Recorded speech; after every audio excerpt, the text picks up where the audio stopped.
ఓం సదాశివసమారంభాం సదాశివసమారంభాం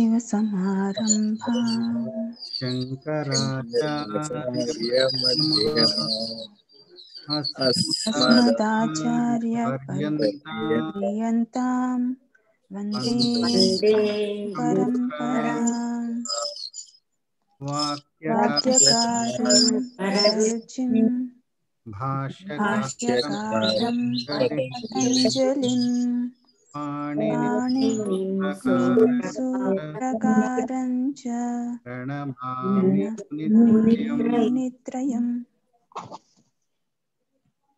నమస్కారం మహోదయ. నమస్తే అండి, అందరికీ నమస్కారం అండి. నమస్కారం. ముందుగా వినయ్ గారు మీరు మొదలు పెడతారా? కొన్ని పెండింగ్ ఉండిపోయి కదా మీ సూత్రాలు. అవునండి, అందరికీ నమస్కారం అండి. సంప్రదానం అనే సంజ్ఞ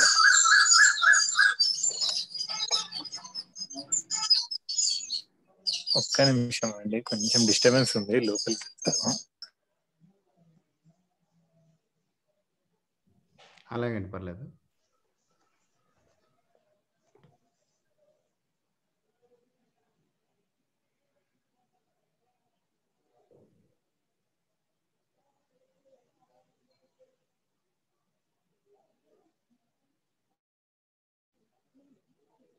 వినయ్ గారు.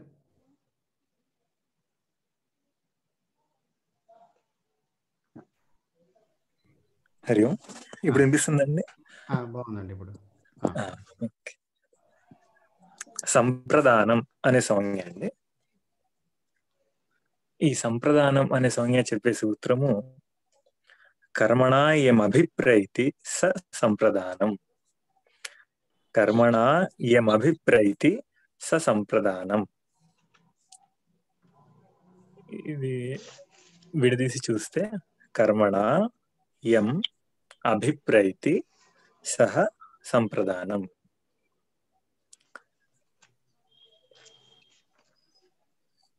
ఎవరికైతే దానం ఇవ్వాలి అని దానం ఇచ్చేవాడు అభిప్రాయపడతాడో వాడికి సంప్రదానం అనే సంజ్ఞ ఉంటుందండి. అంటే దానం తీసుకునే వాడికి సంప్రదానం అనే సంజ్ఞ ఉంటుంది అని అర్థం చేసుకోవచ్చు మనం ఇక్కడ.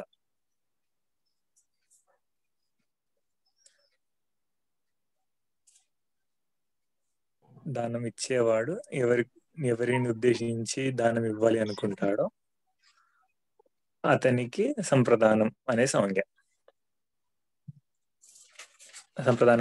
ఉంటుంది అంతే. తర్వాత సంజ్ఞ అపాదానం. ఈ అపాదానం అనే సంజ్ఞ చెప్పే సూత్రం ధ్రువమపాయే పాదానం. ధ్రువమపాయే పాదానం. ధ్రువం అపాయే అపాదానం. ఇక్కడ పూర్వరూప సంధి జరిగిందండి. అపాయే పాదానం అని ఒకే పదంగా చదువుకుంటున్నాము. అపాయే అపాదానం అని రెండు పదాలుగా అవుతాయి. పూర్వరూప సంధి వల్ల అపాయే పాదానం తెలుస్తుంది. ధ్రువం, ఇక్కడ ధ్రువం అంటే స్థిరం అనే అర్థం కాదండి. హరి ఓం.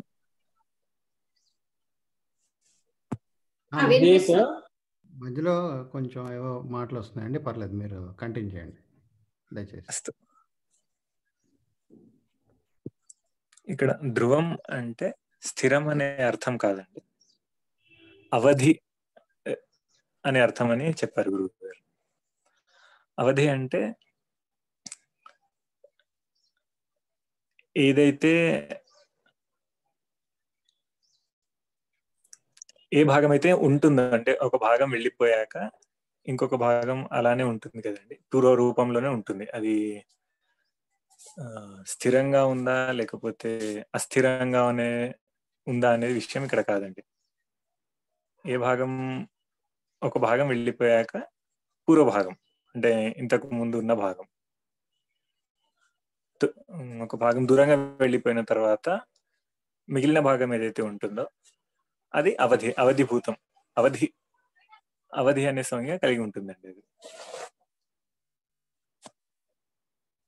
దానికే అపాదానం అనే సంజ్ఞ ఉంటుందండి.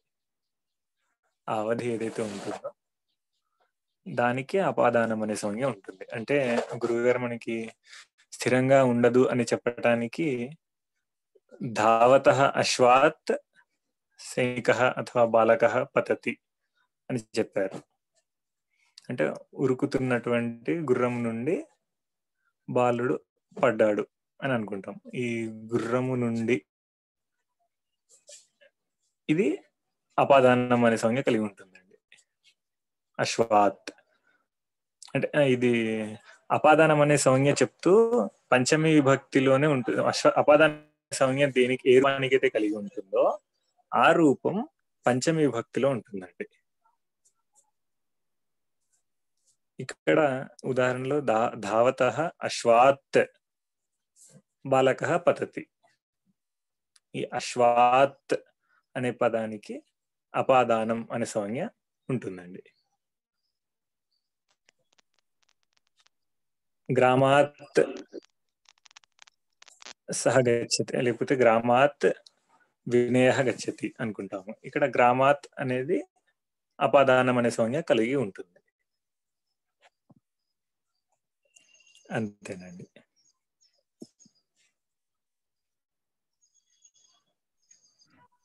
మీ 3 సూత్రాలు అంతేనండి. అపాదానే పంచమి అనేది పంచమి భక్తిలోనే ఉంటుందని చెప్పటానికి అపాదానం సంజ్ఞ కలిగి ఉన్నది ఆ రూపం పంచమిలో ఉంటుందని ఇంకొక సూత్రం చెప్పారండి. అపాదానే పంచమి అని. అంతే. కృతజ్ఞ. ఈరోజు మనం ఇంకా చెప్పుకోబోయే సూత్రాల్లో మొదటి నావే ఉన్నాయి, నేను చెప్తాను. నెక్స్ట్ వచ్చే సూత్రం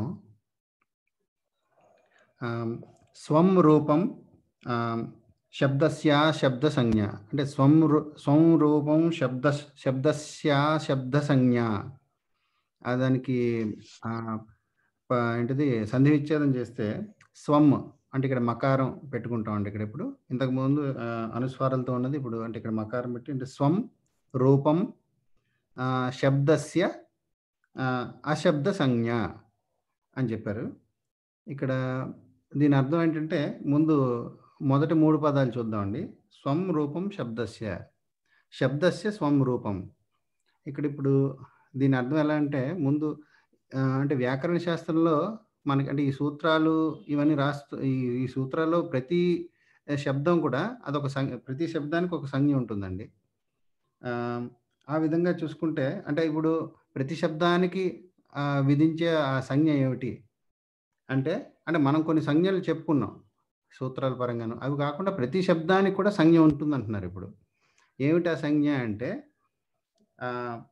ఏదైనా ఒక శబ్దానికి దాని రూపం ఏదో అదే దాని సంజ్ఞ అని చెప్తున్నారు. రూపం అంటే శబ్దస్య స్వం రూపం, దాని యొక్క రూపమే దాని సంజ్ఞ అని చెప్తున్నారు. అంటే మనం సాధారణంగా ఏదైనా శబ్దం తీసుకున్నప్పుడు ఆనురూపి అని చెప్తుంటాం. ఇప్పుడు రామ అంటే రకార ఆకార మకార అకార ఇలా చెప్తుంటాం కదండి. ఇలాగా సో దీని ఆనురూపి అంటాం. ఇదే దాని రూపం అనమాట. ఆ రూపమే దాని యొక్క సంజ్ఞ అనమాట. అంటే ఆ విధంగా ఇప్పుడు అంటే ఒక ప్రాతిపదిక తీసుకున్నా, ఒక ధాతువు తీసుకున్నా, ఒక ఏదైనా అవయవం ఇలాంటివి తీసుకున్న వాటి రూపాలేవో అవే దాని సంజ్ఞ అని కూడా చెప్తున్నారు అనమాట. శబ్దానికి ఆ స్వం రూపం అదే దాని యొక్క సంజ్ఞ. ఇప్పుడు ఇలా చెప్తూ తర్వాత ఇంకొక పదం ఉంది, అశబ్ద సంజ్ఞ అన్నారు. ఇక్కడ ఇప్పుడు మన వ్యాకరణ శాస్త్రంలోనే సంజ్ఞలని కొన్ని విధించారు కదండి. చూడండి, ఏంటది వృద్ధి, గుణ, లేకపోతే సంప్రసారణం, ప్రగృహ్యం ఇలాంటివి చెప్పినప్పుడు ఆ శబ్దాలు చెప్పినప్పుడు మటుకు ఈ రూపంలా చూసుకోకుండా వాటికి ఒక విధి ఏదో చెప్పారు కదా! ఇప్పుడు చూడండి ఏంటిది గుణః ఉందనుకోండి. అదేం గుణః అని చెప్పారు. అక్కడ మనం ఆ గుణః అంటే ఏమిటి చెప్పారో అంటే అకారము, ఏకారము, ఓకారము అని విధించారక్కడ. గుణం అంటే. సో, అక్కడ అలాంటి అర్థమే తీసుకోవాలక్కడ. ఎందుకంటే ఇప్పుడు గుణః అంటే మనకు మామూలుగా మనం చూడండి ఏదో రాముడికి మంచి గుణాలున్నాయి అంటే ఆ గుణం అనే అర్థంలో తీసుకోకుండా గుణః అని అక్కడ వ్యాకరణ శాస్త్రంలో అదొక ప్రత్యేకమైన అదొక సంజ్ఞ విధించారు కాబట్టి అక్కడ ఆ అర్థంలోనే తీసుకోవాలనమాట. వ్యాకరణ శాస్త్రంలో ఏ సంజ్ఞలు చెప్పారో వాటికి ఆ సంజ్ఞలు వాటి యొక్క అర్థం ఎలా చెప్పారో అలాగే తీసుకుంటూ మిగిలిన శబ్దాలకి వాటి రూపం ఏదో అంటే ఈ ప్రతి శబ్దానికి దాని అనురూపి దాని రూపమే దాని సంజ్ఞ అని చెప్పారు కదా! వాటికి మటుకు మిగిలిన శబ్దాలకు మటుకు అంటే సంజ్ఞలు కాని శబ్దాలకి అనురూపి అయిన వాటి రూపమే వాటి సంజ్ఞ ఆ సంజ్ఞ ఉంటుంది అన్నట్టుగా తీసుకోవాలన్నమాట ఇక్కడ. అది స్వం రూపం శబ్దస్య శబ్ద సంజ్ఞ అంటే దాని అర్థం అదండి. నెక్స్ట్ అదే ఇంకో సూత్రం ఏన విధిస్తదంతస్య ఏన విధి తదంతస్య. ఇక్కడ సంజ్ఞ ఏంటంటే తదంతస్య అనేది సంజ్ఞ అండి. ఇక్కడ ఏన అంటే ఏన విశేషేణ అని చెప్తారు. ఇక్కడ మనం సాధారణంగా కొన్ని సూత్రాల్లో చాలా సూత్రాల్లో ఈ చూడండి అంటే విశేషణంగా వాడుతూ ఉంటారండి ఇవి. ఇప్పుడు చూడండి అకారం ఉంది అంటే అత్ అంటుంటాం కదా! అత్ అంటే హ్రస్వ అకారం అని. అప్పుడు అతః ఏదో అంటే అత ఇనిఠనం అత ఉపధ అంటే ఇలాగ కొన్ని అత అని ఇలా వాడుతున్నాం కదా! ఇప్పుడు ఉత్తి అతః అన్నాం అనుకోండి. అతః అంటే ఏమిటది? అంటే అకారం అంటే అకారము కంటే అంటే హ్రస్వ అకారము కంటే అని చెప్పాల్సి వస్తుంది కదా! అంటే ఉత్తి హ్రస్వ అకారమా? దాని అర్థం ఏమిటి అక్కడ? ఇప్పుడు అంటే అది అంతంగా కలిగిన తదంతస్య అన్నారు కదా! అది అంతంగా కలిగిన ఆ వర్ణ సముదాయం ఏదో అది కూడా చెప్పుకోవాలన్నమాట అక్కడ. అంటే ఇప్పుడు అంటే ఒక ఉదాహరణ కింద ఇలా చెప్పారండి. ఏంటంటే ఇప్పుడు ఒక అంటే అంగానికి సంబంధించిన అకార సూత్రం ఉంది. అంగస్య లేదా చెప్పండి.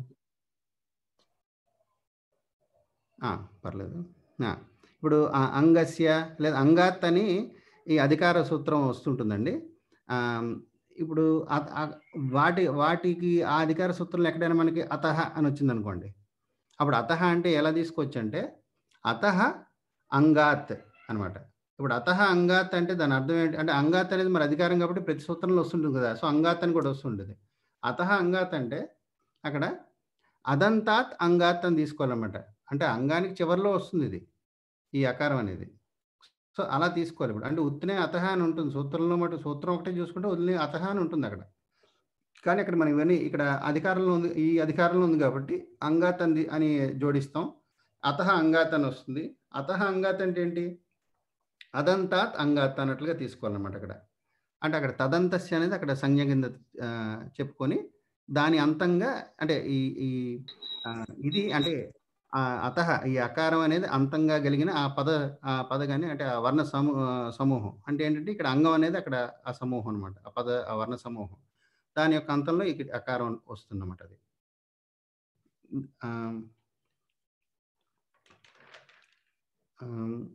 ఇది ఏన విధిస్తదంతస్య అనే సూత్రం గురించి అండి క్లుప్తంగాను. అంటే దీనికి సంబంధించి ఇంకొన్ని విశేషాలు చెప్పారు గురుగారు. అవి నేను ఇంకా పూర్తి గ్రహించలేదు. ఇంకోసారి అది నేను చేస్తానండి. ఇప్పటికంటే సూత్రం యొక్క అర్థం అయితే ఇదే. అస్తు కృతజ్ఞ. నెక్స్ట్ మొదటి సూత్రంలో అసంజ్ఞాయం అయినప్పుడు ఘీ మనం చెప్పుకున్న ఘూ గహ అవే అవే అవే అవే కదండి. ఏదండి ఇది? మొదటి సూత్రంలో అసంజ్ఞాయం అన్నారు కదండి. అసంజ్ఞాయం అంటే మనకు మొన్న చెప్పినట్టు ఘూ సంజ్ఞ గహ సంజ్ఞ అవే అనుకోవచ్చు కదా. అంటే ఘూ అనేది సంజ్ఞ అవుతుంది కదా, అంటే గహ అనేది సంజ్ఞ కదా. ఇప్పుడు అశబ్ద సంజ్ఞ అది అవ్వదు కదా. ఇప్పుడు ఏవేవైతే సంజ్ఞలు ఉన్నాయో ఇప్పుడు గుణః అన్నాం అనుకోండి, లేకపోతే వృద్ధి ఇప్పుడు ఇవన్నీ సంజ్ఞలే కదా. ఇప్పుడు మన వ్యాకరణ శాస్త్రంలో సంజ్ఞల కింద విధించారు అనుకోండి ఏదైనా. అదే అంటే ఇప్పుడు ఘు అనేది కూడా సంజ్ఞగా అవుతుందండి. ఘు అనేది ఒక ఇప్పుడు ఇప్పుడు మనం చెప్పుకున్నాం కదా కొన్ని ధాతువులకి వస్తుందని చెప్పేసి.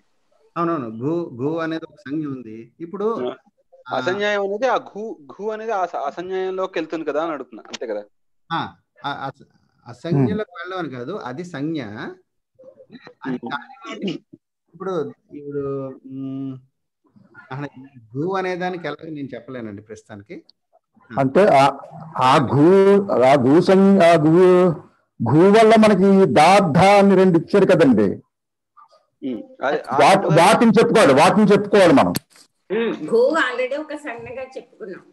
ఇంకా ఘూ దేన్నైతే మనకి నిర్వచి అంటే ఈ దార్థ మీద వస్తుంది కదా, అది ఆ ఘూ సంజ్ఞ. అంటే ఆ దార్థాలే మనం ఇక్కడ అనుపూర్వి చేసుకోవాలి.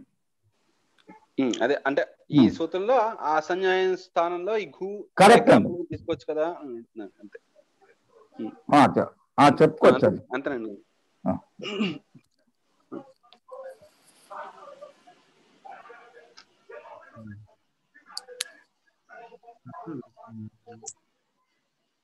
నెక్స్ట్ ఎవరండి?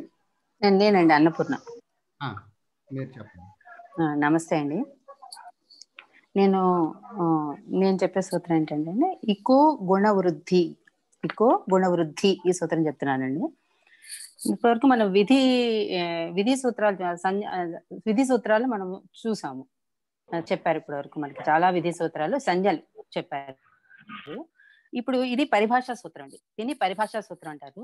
ఈ పరిభాషా సూత్రం ఎందుకు చెప్తారంటే విధి సూత్రం వల్ల మనకి అందులో పూర్తి అవగాహన మనకి కలగనప్పుడు, అంటే ఒక కంప్లీషన్ పూర్తిగా అది మనకి అర్థవంతంగా మనకి తెలియనప్పుడు ఈ పరిభాషా సూత్రం ఉపయోగపడుతుందండి. దాన్ని అర్థం చేసుకోవడానికి, విధి సూత్రాన్ని అర్థం చేసుకోవడానికి పరిభాషా సూత్రం ఉపయోగపడుతుందండి. ఇది మనకి అష్టాధ్యాయంలో 3వ సూత్రం. స్టార్టింగ్ మొదటి నుంచి చూస్తే ఇది 3వ సూత్రం కదా. ఫస్ట్ 2 సూత్రాలు ఏం చెప్పారు? వృద్ధి రాదేజ్ చెప్పారు, అదేం గుణ చెప్పారు. అంటే వృద్ధి రాదేజ్లో వృద్ధి అంటే ఏంటి చెప్పేశారు. ఆ వృద్ధి అంటే ఏమని చెప్పారు? దీర్ఘ ఆకారము ఐ ఔల వర్ణాలని వృద్ధి అంటారని చెప్పేశారు. అలాగా అదేం గుణాలు ఏం చెప్పారు? ఆకారానికి ఏ ఓలను గుణాలు అంటారని చెప్పారు. కానీ అవి ఎక్కడ ఎలా ప్రవర్తిస్తాయి అనేది ఏం చెప్పలేదు. స్థాని గురించి కానీ ఏ ప్లేస్ లో ఏ స్థానంలో వస్తాయి కానీ అలాంటిది మనకి ఏమీ చెప్పలేదు. కాబట్టి ఒక కన్ఫ్యూజన్ ఉంటుంది కదా మనకి, దాన్ని ఎలా ఉపయోగించాలి అనేది ఆ కన్ఫ్యూజన్ క్లియర్ చేయడం కోసమే ఈ యొక్క పరిభాషా సూత్రాలు ఉపయోగపడతాయండి. ఇది 3వ సూత్రం అని చెప్పుకున్నాం కదా. అక్కడ ముందు మొదటి సూత్రంలోను 2వ సూత్రాలు వృద్ధి అంటే ఏం చెప్పారు, గుణాలంటే ఏంటో చెప్పారు. ఇప్పుడు అవి ఎక్కడ ఉపయోగపడతాయి అనేది ఈ సూత్రంలో చెప్తున్నారు. ఇప్పుడు మనము గుణసంధి సూత్రం అని లేకపోతే వృద్ధి సంధి సూత్రం అంటే 2 సూత్రాలు చదివేశాం మనం. కానీ అక్కడ స్థాని చెప్పేశారు వాళ్ళు. అందులో ఏ స్థానంలో ఏదొస్తుంది అని చెప్పారు. అక్కడ స్థాని యొక్క నిర్ణయము మనకి జరిగిపోయింది. ఆ సూత్రంలోనే చెప్పేశారు మనకి, ఈ స్థానంలో ఇది పరమైనప్పుడు ఈ స్థానంలో ఇది వస్తుంది అని చెప్పేశారు. కానీ అలా చెప్పకుండా ఉత్తిగా గుణం వస్తుంది అని చెప్పారు అనుకోండి, ఒక సూత్రంలో వృద్ధి వస్తుంది అని చెప్పారు అనుకోండి, అప్పుడు మనం ఏం చేయాలి, ఎక్కడ ఈ వృద్ధిని కలిగించాలి, ఈ గుణాన్ని ఎక్కడ కలిగించాలి అనే ఒక మనకి ఏం చేయాలనేది మనకి తెలియదు. కాబట్టి ఇక్కడ అది చెప్తున్నారండి. స్థాని నిర్ణయించబడినప్పుడు ఇక్కుల స్థానంలో గుణము వృద్ధి వస్తుంది. స్థాని యొక్క నిర్ణయం జరగనప్పుడు, అంటే ఏ ప్లేస్ లో వస్తుంది అని వాళ్ళు చెప్పకుండా ఉన్నప్పుడు, ఈ యొక్క స్థాని నిర్ణయం జరగనప్పుడు ఇక్కుల స్థానంలో గుణము వృద్ధి వస్తుందని చెప్పారండి. ఇక్కడ ఇకో గుణ వృద్ధి అని చెప్పినప్పుడు ఇకహ అనేది చూసారా, షష్ఠ్యంతంలో ఉంది ఇది. అంటే ఎక్కడైతే గుణము వృద్ధి విధించబడుతుందో ఎక్కడైతే గుణము వృద్ధి విధించబడిందో అక్కడ ఇక్కుల స్థానంలో ఇక్కుల స్థానంలో గుణము వృద్ధి జరుగుతుంది అని తెలుసుకుంటున్నాం అండి ఇక్కడ. ఇప్పుడు దీనికి ఎగ్జాంపుల్, ఇక్కులు అంటే తెలుసు కదా, ఈ ఊ రూ రు వర్ణాలు కదా, వీటి స్థానంలోనే జరుగుతుంది. ఇప్పుడు నేను ఒక ఎగ్జాంపుల్ చెప్పడానికి ట్రై చేస్తాను. అంటే గురుగారు చెప్పలేదు, నేను చెప్పడానికి ట్రై చేస్తాను. ఇప్పుడు మీరు అందరూ కూడా త్రూ శబ్దం తరతి, నయతి, భవతి అనే శబ్దాలు అవి చూసారు కదండి. చూసినప్పుడు అది యాక్చువల్ గా తరతి దేని నుంచి వచ్చింది? త్రూ అనే దాని నుంచి వచ్చింది. ఈ త్రూలో ఉన్న రుకారము అర్రగా మారి తరతి రూపం ఏర్పడింది. అలాగే నయతి ఉంది కదా, నీ అనే యొక్క రూపం నుంచి వచ్చింది. నీ అనేది నేగా మారింది, తర్వాత అయ్యే నయతి అయ్యింది. భవతి ఎలా వచ్చింది? భూ అనే ధాతువు నుంచి వచ్చింది.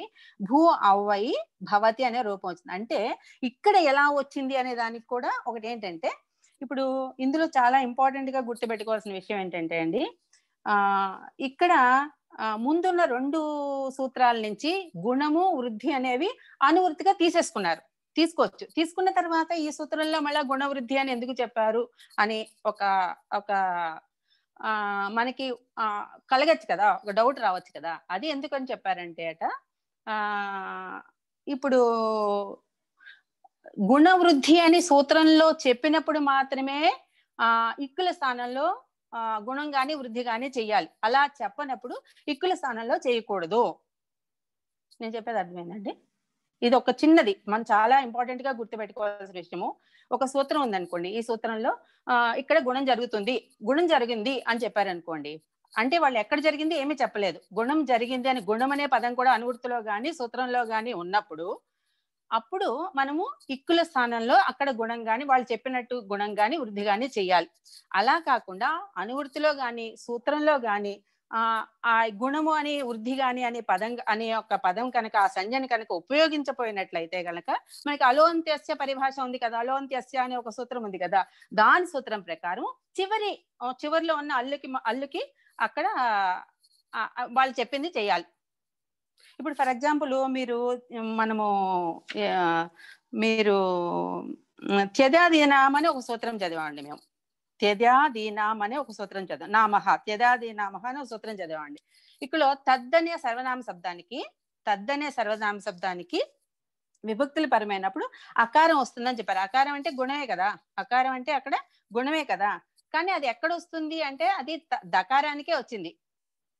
ఎందుకంటే అక్కడ అనువృత్తిలో గాని సూత్రంలో గాని గుణము అనే పదాన్ని ఉపయోగించాలి, అకారం అనేది మాత్రమే ఉపయోగించారు. కాబట్టి అకారం అని చెప్పారు అంతే, అక్కడ గుణం అని వాళ్ళు చెప్పలేదు. కొన్ని అనువృత్తిలో ముందు నుంచి వెనక్కి నుంచి తీసుకుని కూడా మనం అలా అర్థం చేసుకుంటున్నాం కదా, అలా కూడా చెప్పలేదు. కాబట్టి అక్కడ అది దకారానికే అకారం పరమవుతుంది అక్కడ. సో ఇలాంటివి ఉన్నాయి. ఇప్పుడు ఫైనల్ గా మనం ఈ సూత్రం ద్వారా ఏం అర్థం చేసుకోవాలంటే, సూత్రంలో వాళ్ళు అనువృత్తిలో గాని వృద్ధి గాని గుణం గాని వస్తుంది అని చెప్పినప్పుడు మాత్రమే ఇక్కుల స్థానంలో గుణం గాని వృద్ధి గాని చెయ్యాలి. లేకపోతే అలోంత్యస్య పరిభాష ద్వారా చివరి అక్షరానికి మాత్రమే చెయ్యాలి. ఇక్కుల స్థానంలో చెయ్యం, అప్పుడు చివరి అక్షరానికే చేస్తాము. ఇప్పుడు ఇంకో సూత్రం చెప్పుకోవాలంటే ఇది అక్షరం చివరి అక్షరం ఇక్కలే ఉన్నాయనుకోండి, మనకి అర్థం కాదు కాబట్టి నేను వేరే చెప్తున్నాను. మిదేన్ గుణ అనే ధాతు ఉందండి. మిదేన్ గుణ అనే ఒక సూత్రం ఉందండి. ఆ సూత్రంలో మిద్ అనే ధాతుకి గుణం వస్తుంది అని చెప్పారు. మిద్ అనే ధాతుకి గుణం వస్తుందని చెప్పారు. అప్పుడు మిద్ అనే ధాతువు కనుక ఆయన ఆను పూర్వే ఏదో చెప్పారు కదా, అలా వెడగొట్టుకుంటే ఏమవుతుంది? ఉమ్ము ఈ దు అయ్యేది. మిద్ అనే ధాతువు ఏమైంది? ఉమ్ము ఈ అంటే ఈ అనేది మధ్యలో వచ్చింది, ఈ అనేది మధ్యలో వచ్చింది. అప్పుడు ఏమవుతుంది? మిద్దల మేద్ అవుతుంది. ఇప్పుడు మనము హరి అనే హరి శబ్ద రూపాలు మనకి తెలుసు కదండి. మనకి ఆ రూపాలు ఎలా వస్తాయి సూత్రాలన్నీ పక్క పెట్టుకుంటే, మనము ఏకవచనంలో షష్ఠి పంచమి షష్ఠిలో ఏం చెప్తాము? హరేహ్ అనే రూపం వచ్చింది మనకి. పంచమిలో షష్ఠిలోను ఏకవచనాల్లో ఏ రూపం చెప్పుకున్నాం? హరేహ్ అనే రూపం వచ్చింది. అంటే అక్కడ హరిలోనే ఇకారానికి గుణం జరిగి హరే అయ్యింది అక్కడ.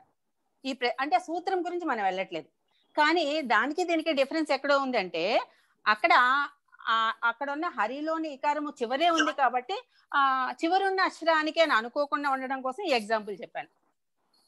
అక్కడ ఇకారము చివరి ఉంది కాబట్టి మనకి చివరున్న అక్షరానికి వచ్చిందేమో అని అనుకుంటాం కదా, అలా కాకుండా ఎక్కడైతే ఇక్కులు ఉన్నాయో ఇక్కులకే అవుతుంది. ఇప్పుడు మిద్దెనే ధాతులో ఇకారం మధ్యలో ఉంది, ఉమ్ము ఈ ద్, ఆ ఇకారానికి అయ్యి మేద్ అయింది అనమాట.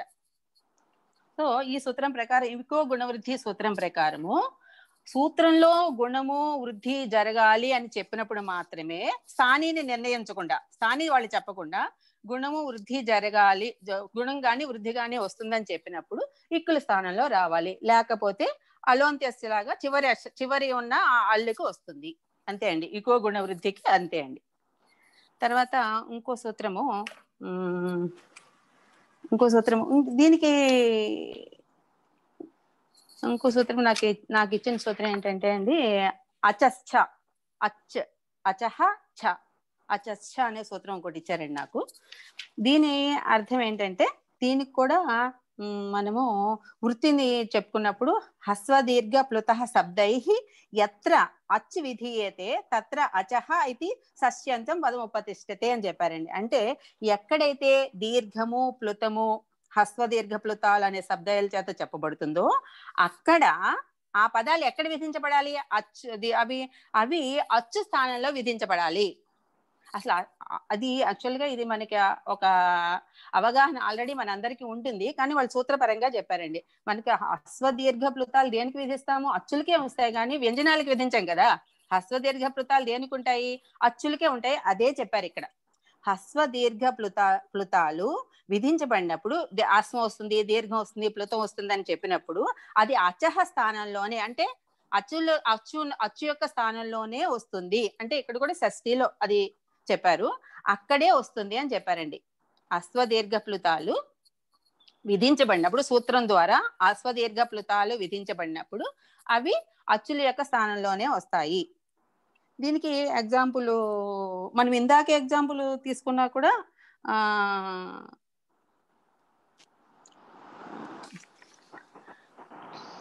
ఇప్పుడు ఇందులో చాలా ఎగ్జాంపుల్స్ ఉన్నాయండి, మనం చదివి ఉన్నాయి.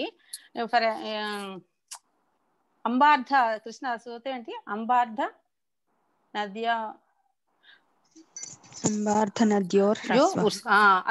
నద్యో హస్తోహ అనే సూత్రం ఒకటి సూత్రం ఉందండి. ఇప్పుడు మనం సరస్వతి, హే సరస్వతి నమస్తభ్యం అని చెప్తాం కదా, అక్కడ ఈకారం చెప్పాం సరస్వతీ దేవికి, ఈకారం మాత్రమే చెప్తాం.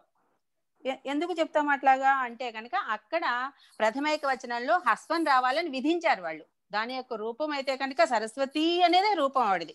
మనం ఒక సరస్వతి అనే శబ్దం, ఆ శబ్దానికి ప్రథమైక వచనం రూపం ఎందుకు చెప్పాము? సరస్వతి అని ఎందుకు చెప్పామంటే అక్కడ హస్వం అని విధించారు కాబట్టి చెప్పాం. అది లాస్ట్ లోనే ఇకారం ఉంది కదా, ఇకారానికే విధించాం, అంటే అది అచ్చుకే విధింపబడింది.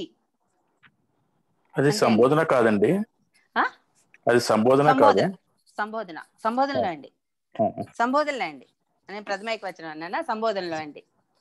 అంటే హస్వదీర్ఘ ప్లుతాలు అని చెప్పినప్పుడు మనము వాటిని అచ్చుకు మాత్రమే విధించాలి. అలాగే శ్రీప అనే శబ్దం అండి, శ్రీప నాకు ఇప్పుడు గుర్తుకొచ్చింది, అది ప్రథమైక వచన రూపం. ఆ శ్రీప అనే శబ్దం యాక్చువల్గా నపుంసకలింగ శబ్దం అండి. అది శబ్దం యొక్క రూపమే శ్రీప, ఆకారాంత నపుంసకలింగ శబ్దం. దాన్ని ప్రథమైక వచన రూపం శ్రీప అని వస్తుంది.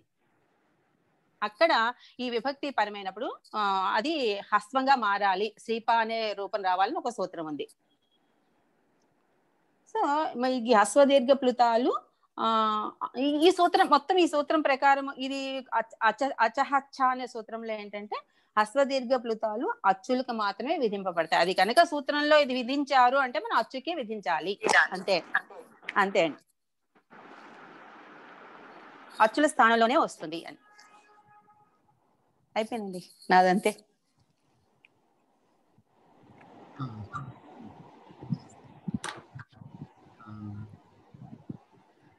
నెక్స్ట్ ఎవరిది ఉందండి? పద్మావతి గారు, ఫణికృష్ణ గారు చెప్తా అన్నారండి. ఫణికృష్ణ గారా, ఆయన ఉన్నాయి కదా. నేను కూడా రెండు పరిభాష సూత్రాలండి నా చెప్పింది. మొదటి సూత్రం ఆద్యంతో టకితో. దీంట్లో రెండు పదాలు ఉన్నాయండి, ఆద్యంతో టకితో. ఆద్యంతో అనే ఒక పదం ఈ సమాస పదంలో ఈ సమాస పదం తీసుకుంటే ఆదిశ్చ అంతశ్చ. అలాగే టకితో తీసుకున్నామంటే ఇక్కడ మూడు పదాలు ఉన్నాయండి, ట క ఇతౌ. ఇక్కడ ఈ టకారంలో అకారం ఉచ్చారణ అర్థం తీసుకున్నాం. అప్పుడు అంటే మీరు తీసుకుంటే ఇక్కడ ఈ సూత్రం ఏం చెప్తుంది అంటే టకారం కానీ ఏదైతే ఇప్పుడు ఒక సముదాయానికి ఏదైనా విధిస్తున్నాం అనుకోండి, ఆ విధింపబడుతున్న దాంట్లో టకారం కానీ కకారం కానీ ఇత్ అయితే అది ఎక్కడ వస్తుంది, ఈ సముదాయానికి ఎక్కడ వస్తుంది అనేది ఈ సూత్రం చెప్తుందండి.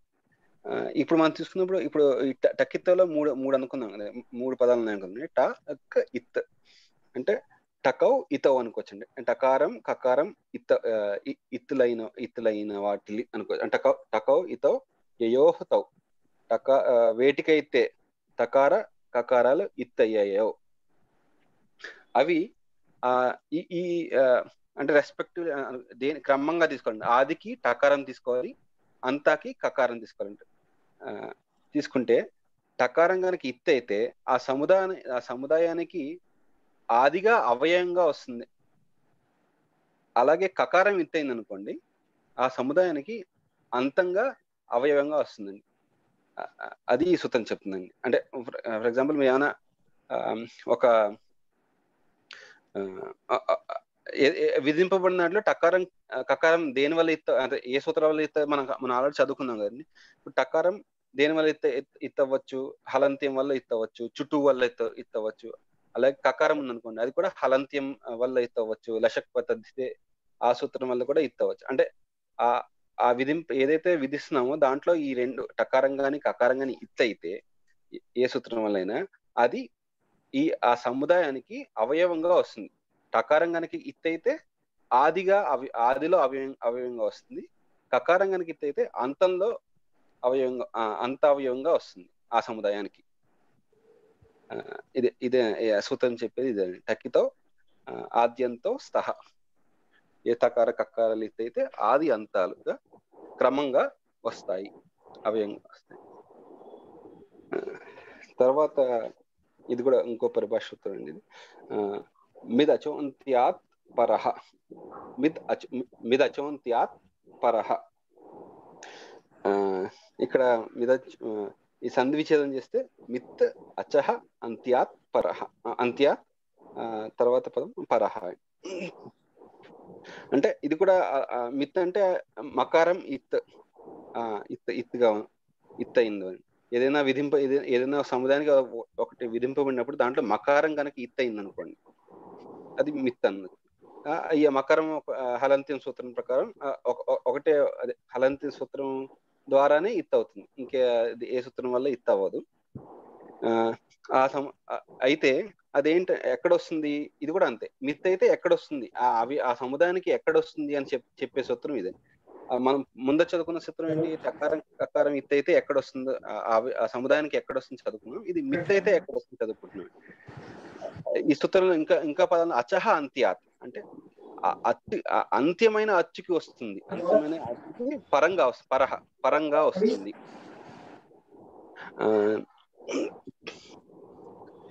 ఇక్కడ అంటే గురుగారు చెప్పిన ఎగ్జాంపుల్స్ చూసుకుంటే నద్ అనే ధాతువుకి నుమ్ అనే ఆగము వస్తుంది, విధింపవచ్చు. నుమ్ అనేది విధించారు అనుకోండి, ఇక్కడ మకారం హలంత్యం ద్వారా ఇత్తయి ఉకారం ఉచ్చారణార్థం అనుకుంటే నకారం మిగులుతుంది కదండి. అది ఇప్పుడు నద్దులో అంత్యమైన వచ్చేదండి అకారం, నకారం తర్వాత ఉన్న అకారం. సో దానికి పరంగా అవయవంగా వస్తుంది. అప్పుడు అవుతుంది నన్నద్ అవుతుంది. అప్పుడు అది ఏదైనా శబ్దంలో మీకు అచ్చులో ఒకటైనా ఉండొచ్చు, ఒకటి కన్నా ఎక్కువైనా ఉండొచ్చు. సో ఏదైనా చివరి అచ్చుకు వస్తుంది. ఆ అచ్చు చివరి కూడా ఉండొచ్చు, మధ్యలో కూడా ఉండొచ్చు. అంటే ఏదైతే చివరి వచ్చిందో దానికి పరంగా అవయవంగా వస్తుంది అని ఈ సూత్రం చెప్తుందండి. అంతేనండి. అంతేనండి. అస్తు.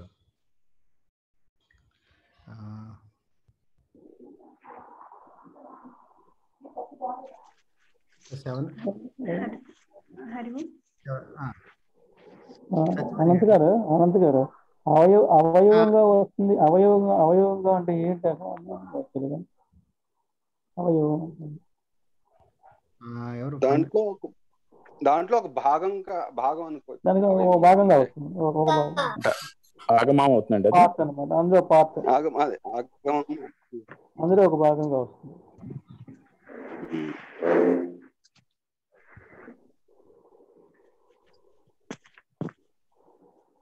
సత్యవాణి గారు. సత్యవాణి గారు మీరు. నమస్తే అండి.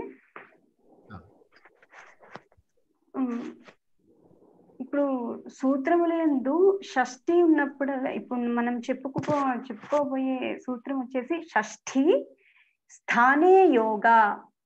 షష్ఠి స్థానే యోగా అనేది సూత్రం అండి. అంటే ఈ సూత్రాలు యందు షష్ఠి ఉన్నప్పుడల్లా మనం ఇకహ ఉంటే ఇకహ స్థానే అని చెప్పుకుంటూ ఉంటాం కదండి.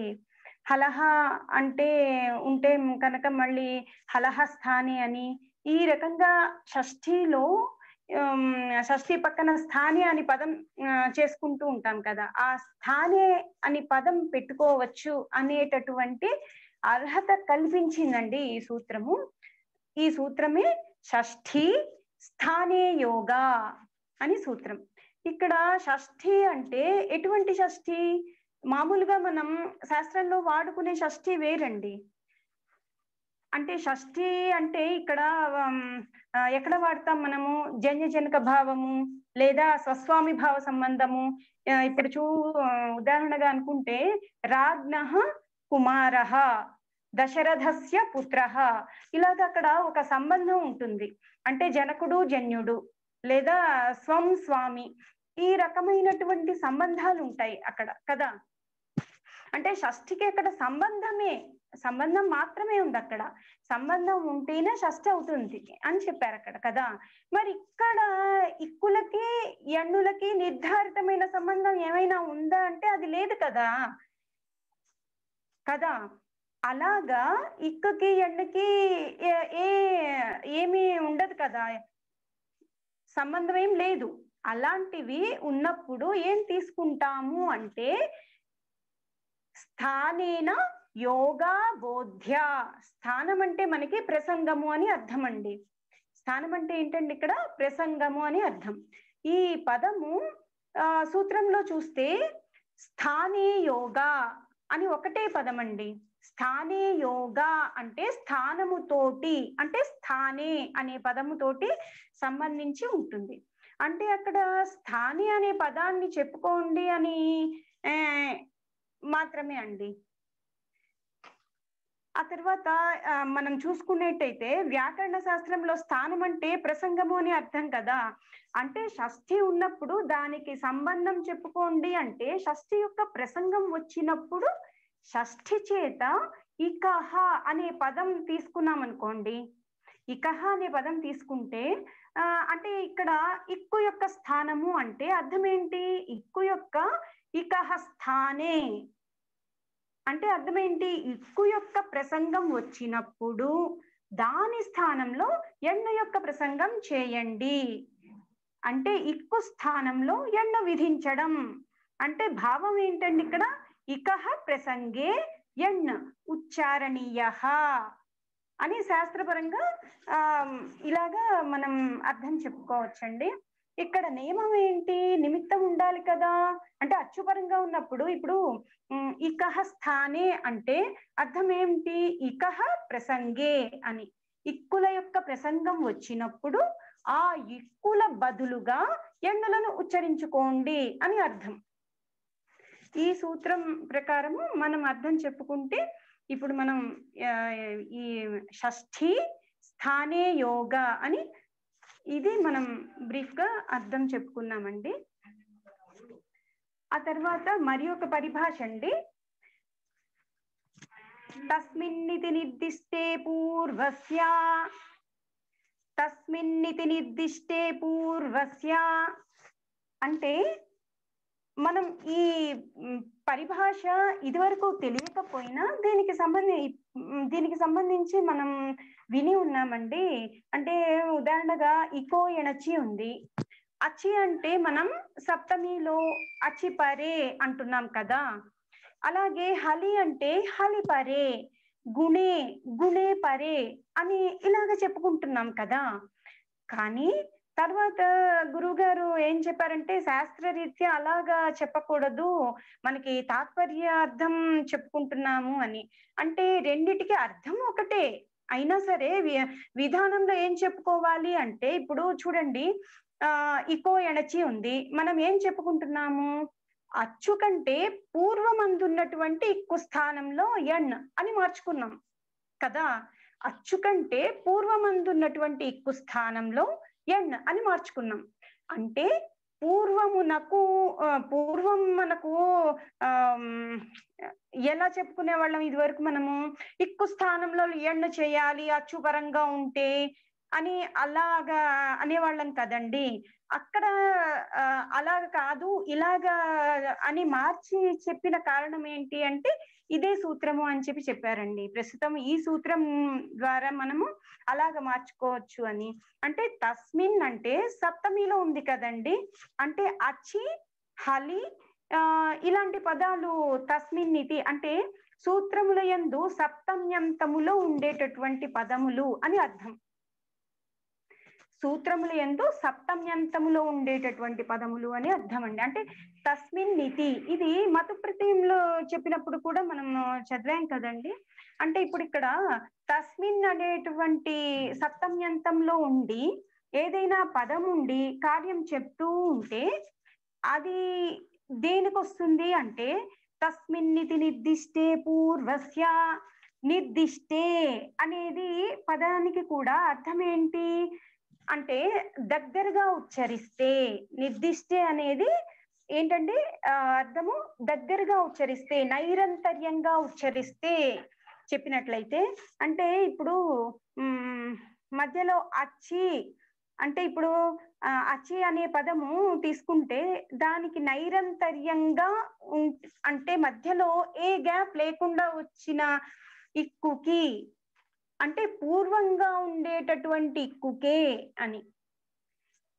ఇకో ఎణచి అనే సూత్రంలో అచి అనే పదం సప్తమ్యంతంగా నిర్దేశింపబడుతోందండి. కనుక ఈ సూత్రం చేత విధించబడే ఈ ఏదైతే ఎణాదేశము ఈ పరిభాష వల్ల దానికి అవ్యవహిత పూర్వమందున్న ఇక్కుకే వస్తుంది అనేది అర్థం ఏర్పడుతుంది. ఇప్పుడు అవ్యవహిత పూర్వకంగా అంటే నిరంతరంగా, నిరంతరము అంటే మధ్యలో అంతరము లేకుండా అని. దానికి పూర్వంగా ఉండేది చెప్పుకోండి అని చెప్తున్నారండి. అంటే ఏంటి ఇక్కడ ఎణాదేశం రావాల్సిన ఇక్కుకు నిమిత్తమైన అచ్చుకు మధ్యలో ఏ వర్ణము ఉండరాదు అనేది మనము చెప్తున్నారండి. ఇక్కడ సప్తమి నిర్దేశేన విధీయమానం కార్యం వర్ణాంతరేణ అవ్యవహితస్య పూర్వస్య బోధ్యం అని ఈ సూత్రం మనకి చెప్తుందండి. ధన్యవాదాలు. వస్తండి, కృతజ్ఞ. ఒక్క నిమిషం అండి. నెక్స్ట్ దమయంతి గారు చెప్పే ముందు ఒక చిన్న కరెక్షన్ ఉందండి నా దాంట్లో. ఒకసారి చెప్తాను. ఇందాక నేను స్వం స్వరూపం శబ్దస్య శబ్ద సంజ్ఞ అని చెప్తూ అందులో రూపం గురించి చెప్తూ అంటే ఆనుపూర్వి అని చెప్పబోయి నేను ఆనురూపి అనే ఒక అపశబ్దం పలికాను. అది కూడా ఉందేమో అనుకున్నాం మేము. ఆనుపూర్వి కరెక్ట్, క్షమించాలి. అస్తు, మీరు కంటిన్యూ చేయండి. ఇప్పుడు మనకి సప్తమిలో చెప్పారు, నేను పంచమిలో సూత్రం చెప్తే ఏంటో అన్నదానికి పరిభాషా సూత్రం చెప్తున్నాను. తస్మాదిచ్యుత్తరస్య, తస్మాదిచ్యుత్తరస్య, తస్మాత్ ఇతి ఉత్తరస్య. తస్మాత్ ఇది అన్నది, తస్మాత్ ఇతి అన్నది పంచమ్యంత పదం. దీన్ని స్థూలంగా చెప్పుకోవాలంటే పంచమ్యంత పదంలో సూత్రం ఉన్నట్లయితే ఆ చెప్పిన కార్యం ఉత్తర పదానికి చేయాలి. దీన్ని కొంచెం వివరంగా చెప్పుకోవాలంటే పంచమ్యంతంలో ఉన్న పదంలో సూత్రం ఉన్నట్లయితే ఆ చెప్పిన కార్యం ఉత్తర పదానికి చేయాలి. కొంచెం వివరంగా చెప్పుకుందాము. పంచమీ నిర్దేశేన క్రియమాణం కార్యం వర్తానంతరేణ అవ్యవహితస్య పరస్య కర్తవ్యం. అంటే పంచమ్యంత పదముచే నిర్దేశించి విధించబడిన కార్యం అవ్యవహితంగా అంటే అంతరం లేకుండా ఉండే పరపదమునకే చెయ్యాలి. ఇంకొక పరిభాషా సూత్రం అలోంతస్య, అలోంత్యస్య, అలహ అంతస్య. అంతస్య అన్నది మనకి షష్ఠిలో ఉంది కాబట్టి అలహ కూడా షష్ఠిలోనే ఉంటుంది. అంటే షష్ఠీ విభక్తిలో నిర్దేశిస్తూ చెప్పిన కార్యం దేనికైతే విధిస్తున్నారో దానికి అంత్యమైన అల్, అల్ అంటే ఏదైనా వర్ణం అవ్వచ్చు కదా, అంత్యంగా ఉన్న ఏ వర్ణముకైనా ఆదేశంగా వస్తుంది. షష్ఠీ విభక్తిలో నిర్దేశిస్తూ చెప్పిన కార్యం దేనికైతే విధిస్తున్నామో దానికి అంత్యమైన వర్ణానికి ఆదేశంగా వస్తుంది. అలోంత్యస్య.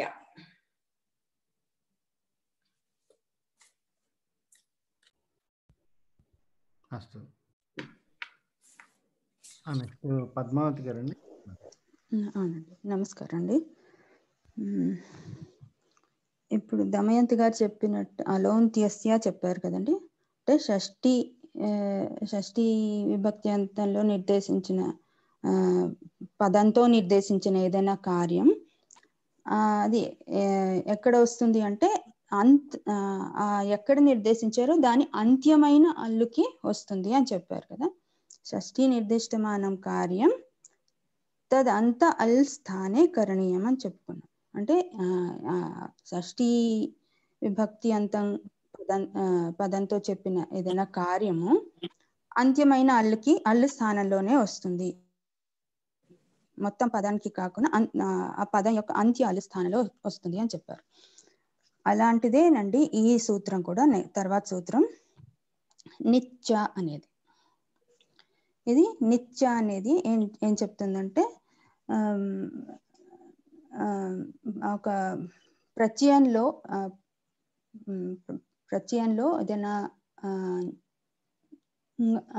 కవర్గ పంచమాక్షర అనేది ఇత్ అవుతుంటే దాన్ని నిత్ అంటాం కదా. ఏ వర్ణం ఇత్ అవుతుంటే అలా టకారం ఇత్ అవుతుంటే టిత్ అంటాము, కకారం ఇత్ అవుతుంటే కిత్ అంటాము. అలాగే కవర్గ పంచమాక్షర ఇత్ అవుతుంటే నిత్ అంటాం. ఒకవేళ ప్రత్యయంలో ఆ కవర్గ పంచమాక్షరం ఇత్ అవుతుంటే అంటే నిత్ అయినట్టు అవుతూ ఉంటే అది ఆ కార్యము అంత్యానికే వస్తుంది, అంత్యానికే ఆదేశంగా వస్తుంది అనేది ఈ సూత్రం చెప్తుంది. అంటే నిత్య అనే సూత్రం ఏం చెప్తుందంటే నిత్య అయిన ఆదేశము అంత్యమైన అల్ స్థానంలోనే వస్తుంది అని చెప్తుంది. ఇది అలోంత్యస్య అనే సూత్రం లాగానే ఉంది దీని అర్థం కూడా. అలోంత్యస్య సూత్రం కూడా షష్ఠిలో నిర్దేశించిన కార్యం ఏదైనా అంత్యమైన అల్లు స్థానంలోనే వస్తుంది అని చెప్తోంది. ఇది కూడా నిత్య అనేది కూడా అదే చెప్తోంది. అప్పుడు అలోంత్యస్య సూత్రం ఉన్నప్పుడు నిత్య మళ్ళీ ఎందుకు చెప్పారు, నిత్య అనే సూత్రం మళ్ళీ ఎందుకు చెప్పారు అంటే దానికి ఒక కారణం ఉంది. అదేంటంటే తర్వాత మనం చెప్పుకునే సూత్రం అనేకాల్షిత్ సర్వస్య అనేది. అనేకాల్షిత్ సర్వస్య ఈ సూత్రం ఏం చెప్తుందంటే ఒకవేళ ప్రత్యయం ఏదైనా పరం చేస్తున్న ప్రత్యయం ఏదైనా అనేకాల్ అయ్యి ఉండుంటే అంటే ప్రత్యయం అనేకాల్ అవ్వాలి. అనేకాల్ అంటే ఒక్కటే అల్ ఉండకూడదు. అనేకాల్ అంటే ఏక అల్లు కానిది అనేకాల్. ఆ ప్రత్యయం అనేకాల్ అయినప్పుడు లేదా ప్రత్యయంలో షకారం ఇత్ అయినప్పుడు అంటే షిత్ అయినప్పుడు ప్రత్యయం అనేకాల్ అయి ఉండాలి. అంటే ఒక్క అల్లు కాకుండా ఎక్కువ అల్లు, ఒకటి కన్నా ఎక్కువ అల్లులు ఉండాలి. అల్లు అంటే మనం చెప్పుకున్న హల్లు కావచ్చు, అచ్చు కావచ్చు, అచ్చు కావచ్చు, హల్లు కావచ్చు. ఆ నుంచి చివరిలో ఉన్న హల్ వరకు ఉన్న మొత్తం అన్ని వర్ణాలు వస్తాయి. అల్ అంటే మహేశ్వర సూత్రాల్లో ఉన్న ప్రత్యాహారాల్లో ఉన్న మొట్టమొదటి అక్షరం ఆ కదండి. ఆ నుంచి చివరిలో హల్ ఉంటుంది. అంటే ఈ మధ్యలో ఉన్న మొత్తం అన్ని వర్ణాలు ఈ అల్ ప్రత్యాహారంలోకి వచ్చేస్తాయి. అచ్చులు హల్లులు అన్ని కలిపి అల్ అంటాం. అంటే అటువంటి అల్ అది ఒక అచ్చు కావచ్చు, ఒక హల్లు కావచ్చు. ఆ ప్రత్యయంలో అనేకాళ్ళు అయి ఉండాలి. అంటే అనేకాళ్ళు అంటే ఒక్క హల్లు కాకుండా ఇంకా ఎక్కువ హల్లులు, ఒకటి కన్నా ఎక్కువ హల్లులు ఉండాలి. అంటే ఒక అచ్చు ఒక హల్లు ఉండొచ్చు, రెండు అచ్చులు ఉండవు, రెండు హల్లులు కూడా సంయోగం అయిపోతుంది. దానికి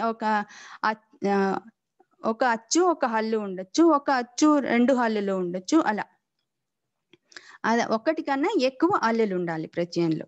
అటువంటి అనేకాలైన ప్రత్యయం అయి ఉన్నప్పుడు, లేదా ప్రత్యయంలో శకారం ఎత్తు అయి ఉండాలి, సిత్ అయి ఉండాలి.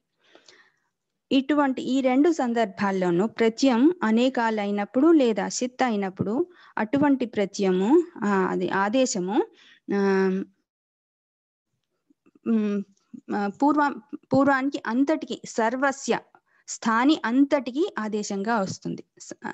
సర్వస్య అనేది మళ్ళీ మనం షష్ఠీలో చెప్పుకున్నామంటే స్థాని నిర్దేశం, షష్ఠీ స్థానే కదా. సర్వస్య అంటే స్థాని అంతటికి, సర్వస్య అంటే స్థాని అంతటికి ఆదేశంగా వస్తుంది. అంటే ఈ ఆదేశం ఏది చెప్పుకుంటున్నామో అనేకాలైన ఆదేశం కానీ సిత్ అయిన ఆదేశం కానీ అయినట్టయితే అది స్థాని అంతటికి స్థాని అంతటి స్థానంలో ఇది వస్తుంది. అప్పుడు మొత్తం స్థాని అంతా పోయి దాని స్థానంలో ఈ ఆదేశం వచ్చే సందర్భం మనకు వస్తుంది. అప్పుడు అటువంటి సందర్భాల్లో దాన్ని నివారించడానికి దానికి అపవాదుగా నిత్య అనే సూత్రం చెప్పారు. నిత్య అనే సూత్రం చెప్పారంటే ఇది ఇప్పుడు అనేకాలైన సిత్ అయిన స్థాని యొక్క స్థాని సర్వానికి ఆదేశంగా వస్తున్నప్పుడు దాన్ని నివారించవలసిన సందర్భంలో ఈ నిత్య అనే సూత్రం చెప్పారు. దీనికి ఉదాహరణ మనం తర్వాత నేర్చుకుంటామండి, గురువు గారు చెప్పలేదు. కొన్ని సందర్భాల్లో ఇలా వస్తుంది. అటువంటప్పుడు స్థాని అంతటికి ఆదేశంగా ఇది వస్తున్నప్పుడు, స్థాని మొత్తం స్థానంలో ఆదేశం వస్తున్నప్పుడు దాన్ని నివారించడానికి ఈ నిత్య అనే సూత్రం చెప్పారు. నిత్య ఏం చెప్తుందంటే అటువంటి ఆ ఆదేశంలో కవర్గ పంచమాక్షం నిత్ అయినప్పుడు ఉన్నప్పుడు అది స్థాని అంతటికి ఆదేశం అనేది చెప్తోంది కదా. అలా కాకుండా స్థాని అంతటికి ఆదేశం కాకుండా అంత్య అల్లుకే ఆదేశంగా వస్తుంది అని చెప్తుంది. అంటే ఈ అనేకాల్సిత్ సర్వస్య అని సూత్రం విధిస్తున్న దానికి అప్పబాదుగా నిత్య అనే సూత్రం వాడతాం అన్నమాట. అంటే ఇది స్థాని మొత్తానికి అనేకాలైన ఆదేశం, అనేకాలైన సిత్ అయినా స్థాని అంతటి కి ఆదేశంగా వస్తుంటే దాన్ని నివారించడానికి ఈ నిత్య అనే సూత్రం విధిస్తారనమాట. అప్పుడు అది నిత్య అయిన ఆదేశం అయ్యుండుంటే అది అంత్య అల్లుకి మాత్రమే వస్తుంది అని చెప్తుంటే ఈ అనేకాల్సిత్ సర్వస్య అనే దానికి అపవాదుగా నిత్య అనే సూత్రం చెప్పుకుంటాం. నిత్య అనేది అదే అపవాద సూత్రం అని చెప్పాం కదా. నిత్య ఆదేశంలో నిత్య అయ్యుండుంటే అది ఆదేశం అప్పుడు అనేకాలు అయినా కూడా అది అంత్యానికే ఆదేశంగా వస్తుంది. ఈ నిత్య అనే సూత్రం ఏం చెప్తుంటే నిత్ అనేకాలపి అంత్యస్యైవ ఆదేశః స్యాత్. నిత్ అయినట్టి ఆదేశం అయితే అది అనేకాలు అయినా కూడా సిత్ అయినా కూడా అనేకాలు అయినా కూడా అంత్యానికే ఆదేశంగా వస్తుంది. క్షమించండి, నిత్య అయిన ఆదేశం అయ్యున్నట్టయితే అది అనేకాలైనా కూడా అంత్యమైన అల్లు స్థానంలోనే ఆదేశంగా వస్తుంది అని చెప్తుంది. అంటే ఇది అనేకాల్సిత్ సర్వస్య అనే సూత్రం విధిస్తున్న దానికి అపవాదంగా ఈ నిత్య అనే సూత్రం చెప్పుకుంటాం అన్నమాట. అంతేనండి. అండి కాదు, ఇప్పుడు అనంతకృష్ణ గారు అంటే ఇప్పుడు ఈరోజు సూత్రాలు అయిపోయాయండి. ఇప్పుడు అనంతకృష్ణ గారు కాసేపు సమయం తీసుకుంటా అన్నారు, వారే చెప్తా అంటున్నారు. అనంతకృష్ణ గారు. సార్ చాలా రోజులైంది మాట్లాడి అని చెప్పి ఏదో కాస్త చెప్పిన పాటనే మళ్ళీ చెప్పుకుందాం అని, అంతే, ఇంకేంలే. తప్పకుండా. ఇది మీరు ఆల్రెడీ చెప్పేసుకున్నదే. ఒక నిమిషం, ఇప్పుడు శంఖంలో పోసుకోండి. అవునండి, శంఖం లేదే, శంఖం గురువు గారే. సార్ మీరు స్టార్ట్ చేయడానికి ముందు ఒక విషయం సార్. మాదంతా శంఖమే, కకారమే, ఖకారం కాదు సార్. మీకన్నా ముందు ఒక్క నిమిషం సార్. హరి ఓం. చెప్పండి సార్. ఇవాళ గ్రూప్ లో సత్యవాణి గారు మనకి చాలా హెల్ప్ఫుల్ పని ఒకటి చేసి పెట్టారు సార్. మీరు గమనించి ఉంటారు. అన్ని సూత్రాలు మనకి రాసి పంపించారు. అవునండి, వారికి నిజంగా కృతజ్ఞతలు. నిజంగా అవునండి, అదొకసారి చెప్దాం అనుకున్నాను, స్టార్టింగ్ లోనే చెప్దాం అనుకున్నాను.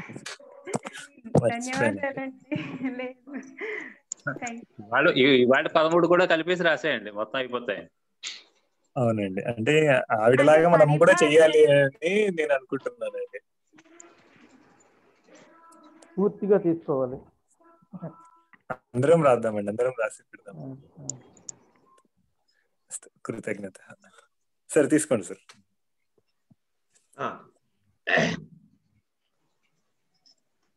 ఇవాళ ఎక్కువసేపు చెప్పలేనేమో నాకు తెలిసి, మళ్ళీ గొంతు నొప్పి ఎప్పుడు వస్తే అప్పుడు ఆపేస్తాను, కానీ ప్రయత్నం చేస్తాను నెమ్మదిగా. గురువు గారు చెప్పినట్టు నెమ్మదిగా మాట్లాడే ప్రయత్నం చేస్తూ చెప్పే ప్రయత్నాన్ని మాత్రం చేస్తా. చాలా రోజులైంది కాబట్టి తప్పులు పోతే దయచేసి ఏమనుకోకండి. లకారాల గురించి ఒక్కసారి చెబుదాము అని అనుకున్నా. అంటే మనకి సుప్తిగంతం పదం, సుప్రత్యయాలు, తింగ్ ప్రత్యయాలు, వాటి గురించి గురువు గారు ఇంతకుముందు చెప్పారు. ఇందులో ఈ తింగ్ ప్రత్యయాలు వచ్చే ధాతువుకి పరముగా వచ్చేటటువంటి తింగ్ ప్రత్యయాలు ఏవైతే ఉన్నాయో వాటిని 10 లకారాల్లో మనం చదువుకుంటూ ఉంటాం. వాటికి ఉన్న ఈ సంజ్ఞలు చెప్పుకుంటాయి, వాళ్ళ సంజ్ఞలు మాత్రమే చెప్పుకుంటాం. లట్ అని అంటే వర్తమానే, వర్తమానే అర్ధే లట్ అనే సంజ్ఞ వస్తుంది. లట్ అనేది ఒక సంజ్ఞ. ఇప్పుడు దీని తాత్పర్యము, ఇది ఎట్లా వస్తుంది, ఎక్కడ వినియోగం అని చెప్పుకోవట్లేదు, కేవలం సంజ్ఞలు మాత్రం చెప్పుకుంటాం కాబట్టి నేను అక్కడికే పరిమితం అవుతా.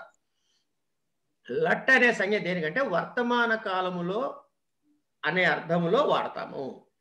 అంటే ఏంటి, ఒక ధాతువుకి ధాతువుకి ప్రత్యేకంగా ఒక అర్థం ఉంటుందే కానీ దానికి వర్తమానమా, భూతకాలమా, భవిష్యత్ కాలమా అనే నిర్ణయం ధాతువు చెప్పదు. దానికి పెట్టేటువంటి తింగ్ ప్రత్యయము ద్వారా ఆ అర్థం వస్తుంది.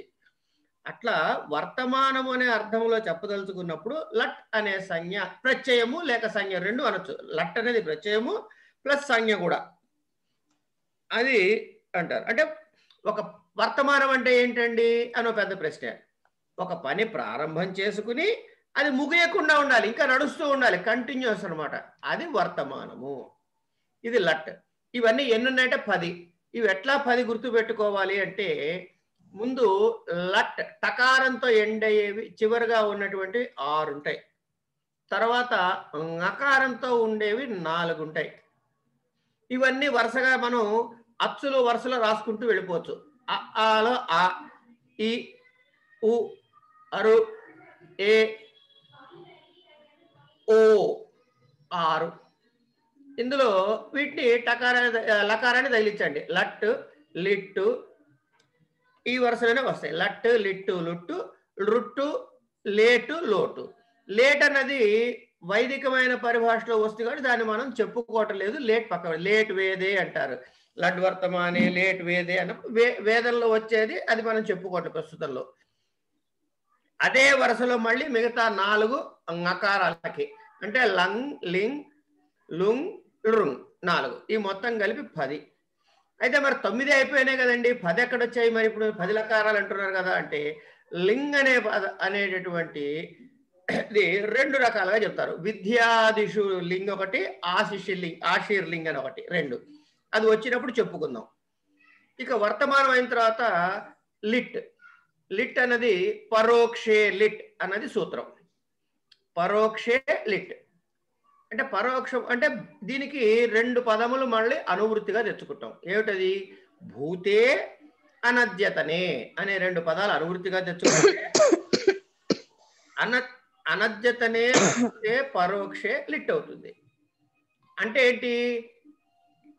భూతకాలం అయి ఉండాలి, అనద్యతనం అయి ఉండాలి. పరోక్షమై ఉండాలి. ఈ 3 అర్థాలు కలిసి వచ్చినప్పుడు లిట్ వస్తుంది. ఇప్పుడు అనద్యత భూతే అంటే మనకి తెలుసు పాస్ట్ అంటున్నాం. పరోక్షే అంటే ఏమిటి అని తెలుసుకోవాలి. పరోక్షము అంటే ప్రత్యక్షము కానిది. ప్రత్యక్షము దేనికి అవుతుందయ్యా అంటే కళ్ళకు కనపడేది మాత్రమే కాదు, జ్ఞానేంద్రియములు అయినిటితోటి కూడా మనకి జ్ఞానము కలుగుతుంది. ప్రత్యక్ష జ్ఞానం అంటే త్వక్చక్షు శ్రోత్ర జిహ్వాఘ్రాణములు అంటారు. కళ్ళతోటి, చెవులతోటి, ముక్కుతోటి, చర్మముతోటి ఇట్లా.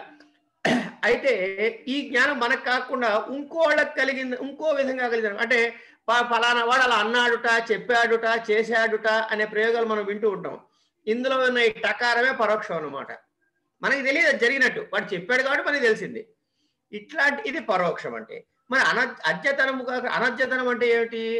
అద్యతనము కానేది అనద్యతనము. అద్యతనం అంటే ఏమిటయ్యా మరి అంటే అద్య అంటే ఈ రోజు. మరి ఈ రోజు అంటే ఎప్పటి నుంచి ఎప్పటిదాకా మనం కాలగణనం చేయాలి అంటే పెద్దవాళ్ళు చాలా లెక్కలు చెప్పారు. మనం గురువు గారు చెప్పిన లెక్కను మాత్రమే తీసుకుని మాట్లాడుకుందాం. ఇందులో ఏమైనా తేడాలు ఉన్నట్లయితే, వేరే పుస్తకాలు ఏమైనా ఉన్నట్లయితే అది వేరే చర్చనీయాంశం. ప్రస్తుతానికి మాత్రం నేను గురువు గారు ఏ టైములు చెప్పారో ఆ టైములు మాత్రమే తీసుకు చెప్తున్నాను. సుమారుగా ఇవాళ అంటే అద్య ఇవాళ ఎప్పటి నుంచి ప్రారంభం అవుతుందండి అంటే తెల్లవారుజామున సుమారుగా 2 అనుకోండి. అంటే నిన్న రాత్రి ఉండేటటువంటి 3 జాముల్లో 2 వదిలేసి చివరి జాము 2 నుంచి సుమారుగా ఎప్పటి వరకు ఇవాటి సూర్యాస్తమయం వరకు అనుకుందాం. అంటే సుమారుగా ఒక 16-17 గంటల కాలాన్ని అద్య అని చెప్పి మనం గుర్తిద్దాం. ఇప్పుడు నేను ఎక్కడున్నాను? సాయంత్రం 6-6:10 దగ్గర ఉన్నా. అంటే ఇవాళ అద్యలో పొద్దున తెల్లవారుజాము 2 మొదలయ్యి ఈ క్షణం వరకు పర్యంతం జరిగిపోయిందంతా కూడా భూతమే, భూతకాలమే. అద్య భూతకాలం, అద్యతన భూతకాలం. ఇక్కడి నుంచి రాత్రి సాయంత్రం 6 ఇక్కడ 6 అనుకున్నాం కాబట్టి సూర్యాస్తం అయిపోయింది. అదే సుమారు 4 చెప్పుకుంటే తర్వాత ఉన్న 2 గంటలు అనుకుందాం, ఏ టైం అయితే ఆ టైం. అది అద్యతన భవిష్యత్ అవుతుంది. అంటే ఇవాళలో ఏముంది? భూతము ఉంది, భవిష్యత్తు ఉంది. వర్తమానం చాలా పల్సడిది. వర్తమానం అనే లోపల భూతకాలం అయిపోతుంది. అందాం అనుకునేటప్పుడు భవిష్యత్ కాలంలోనే ఉంటుంది అది. సరే, అంటే భూతే అంటే గతించినది, అనద్యతన అంటే ఇప్పుడు చెప్పుకున్నటువంటి సమయం కాకుండా అంతకు పూర్వమైనది. అది ఎప్పటిదాకా ఉండొచ్చు? సృష్టి ఆది నుంచి ఉండొచ్చు. అంటే గడిచిపోయిన ఎంతైనా సరే ఇవాళ తెల్లవారుజామున 2 జాములకు ముందున్న కాలం ఎంత కాలమైనా సరే అదంతా కూడా అనద్యతన భూతము అనేటటువంటి అర్థం మనకి తెలుస్తుంది. పరోక్షము మనకు ప్రత్యక్ష జ్ఞానం లేనటువంటిది. ఈ 3 కలిసినట్లయితే అప్పుడు లిట్ అనేటటువంటి సంజ్ఞ కలిగినటువంటి మనం ధాతువుకి లిట్ అనే దాన్ని లిట్ అనే సంజ్ఞతో గుర్తిస్తాము. ఆ కాలమును లిట్ అనే సంజ్ఞతో గుర్తిస్తాము. ఇక తర్వాత అనద్యతనే లుట్. ఇప్పుడు ఏం చెప్పుకున్నాం? ఇంతకుముందు లిట్కి ఏం చెప్పుకున్నాము? అనద్యతనే భూతే అన్నాం, అంటే గతంలోది. మరి ముందు కూడా ఉంటుందిగా అనద్యతనంగా. అనద్యతనే భూతే భవిష్యత్తి అంటే ముందు కాలానికి ఏమిటవుతుంది? భవిష్యత్ అని అనువృత్తిగా తెచ్చుకుంటే అనద్యతనే భవిష్యత్తి లుట్ అనమాట. లిట్ లుట్. ముందు వర్తమానము, తర్వాత దాని వెనకాల ఉన్న భూతకాలము, తర్వాత దాని తర్వాత వచ్చే భవిష్యత్ కాలము. లట్ లిట్ లుట్ 3 అయిపోయినాయి. రుట్ శేషేచ అన్నది తర్వాత సూత్రం. రుట్ అనే దానికి అనే సంజ్ఞకి ఏంటంటే శేషేచ. శేషేచ అంటే ఏమిటి? ఇక్కడ ఇది 3 పదాలు ఉన్నాయి. రుట్టు, శేషే, చ. ఈ చకారం ఒకటి ఉంది. అంటే ఇక్కడ మళ్ళీ ఇందులో ఏం తెచ్చుకోవాలి? భవిష్యత్ అనే మాటని, భవిష్యతి అనేటటువంటి మాటని అనువృత్తిగా తెచ్చుకుంటాము. అనువృత్తిగా తెచ్చుకుంటే అంటే అర్థం ఏంటంటే భవిష్యత్ అర్థంలోనే వస్తుంది రుట్టు. ఎలాంటి సందర్భంలో అంటే శేషేచ అన్నాడు ఇక్కడ. అంటే శేషేచ అనేది చెప్పుకుందాం. ఈ లకారం ఎప్పుడు వస్తుంది అంటే దీనికి ఒక ప్రత్యేకత చెప్పారు. క్రియార్థకమైనటువంటి క్రియ అయి ఉండాలి అన్నారు. అంటే క్రియాయాం సత్యాం, క్రియార్థకమైనటువంటి క్రియ ఉన్నప్పుడు, భవిష్యత్ కాలములో వాడుతున్నప్పుడు లృట్ అనేటటువంటి సంజ్ఞ ప్రవర్తిస్తుంది. ఆ కాలానికి లృట్ అనే సంజ్ఞ ప్రవర్తిస్తుంది. భవిష్యత్ అంటే ఏంటి? ఉత్తరకాల క్రియ అన్నమాట. గతకాల క్రియ అన్న భూతము. సరే, అంటే ఏంటి? క్రియార్థకమైన క్రియ ఉండాలి అంటే అర్థం ఏంటంటే ఒక క్రియ కోసమును ఇంకొక క్రియను చేస్తున్నామని చెబుతామే అది. పఠితుం గచ్చతి, ఖాదితుం ఆగచ్చతి, తర్వాత ఇట్లా జేతుం ధావతి, ఏమైనా చెప్పండి. పఠితుం యాతి, పఠితుం గచ్చతి, ఇవన్నీను ఒక క్రియ కోసమై మరో క్రియ చేస్తున్నాం. ఇట్లాంటి సందర్భంలో మనం చెప్పుకునేటటువంటి రూపం ఏదంటే లృట్ అనే సంజ్ఞను గుర్తిస్తాం. ఇందులో శేషేచ అనే మాటను చెప్పుకున్నాము. శేషేచ అంటే ఏంటంటే దీనికి లృట్ ఎప్పుడు ప్రవర్తిస్తుందని చెప్పుకుంటున్నాము అంటే క్రియార్థకమైన క్రియ ఉన్నప్పుడు ఉన్నటువంటి భవిష్యత్ కాలములో మాత్రమే లృట్ అన్నాం. కానీ శేషేచ వల్ల క్రియార్థకమైన క్రియ లేకపోయినా, అంటే ఉదాహరణకి గమిష్యతి అన్నప్పుడు కూడా లృట్ వాడచ్చు అనే లృట్ అనే సంజ్ఞ ప్రవర్తింపజేసుకోవచ్చు అని చెప్పడానికి ఈ శేషేచ అనేటటువంటిది మనకి తెలియజేస్తుంది. ఇక తర్వాత లింగ్. లింగ్ దగ్గరికి ఎందుకు వెళ్తున్నాము? లృట్ అయిన తర్వాత మనం మామూలుగా ఏం చెప్పండి, లట్, లిట్, లుట్టు, లృట్టు అయిన తర్వాత లేటు చెప్పుకోవాలి, లోటు చెప్పుకోవాలి. లేటు వేదం అన్నాం కాబట్టి పక్కకి పెడదాం. మరి లోటు చెప్పాలి కదా, ఆ లోటుని కాసేపు ఉన్నాక భర్తీ చేద్దాము. ముందు లింగ్ చెప్పుకుందాం. కారణం ఏంటంటే ఇది వరస తప్పి చెప్పుకున్నా ఒక వరుసలో అర్థం కావడం కోసం చేసే ప్రయత్నం. గురువుగారు ఇట్లా చెప్పారు, అదే పద్ధతి నేను అనుసరిస్తున్నా. లింగ్. లింగ్ అని ఎప్పుడు చూస్తాం? లింగ్ అని చెప్పేసి గకారం వినపడకూడదండి, కక్క గంగాలో గకారమే వినపడాలి. లింగ్ ఇది ఎప్పుడంటే విధి నిమంత్రణామంత్రణాధీష్ట సంప్రశ్న ప్రార్థనేషు. లింగ్ రెండు మాటలు ఏమిటవి? విధి, నిమంత్రణ, ఆమంత్రణ, తర్వాత అధీష్ట, సంప్రశ్న, ప్రార్థన అనే 6 విధాలుగా ఉండేటటువంటి సందర్భాల్లో ఈ లింగ్ అనేటటువంటి సంజ్ఞ ప్రవర్తింపజేస్తాం. ఆ ధాతువుకు వచ్చేటటువంటి ఆ ప్రత్యయానికి లింగ్ అనేటటువంటి సంజ్ఞ. విధి అంటే ఏమిటి? విధి అంటే సర్వే సాధారణంగా ఆజ్ఞ అనుకుంటారు కానీ అని అనుకోక్కర్లేదు. ఇతరులని ఒక పని యందు తప్పకుండా ప్రవర్తింపచేసేటటువంటి మాట లింగ్ విధి అంటారు.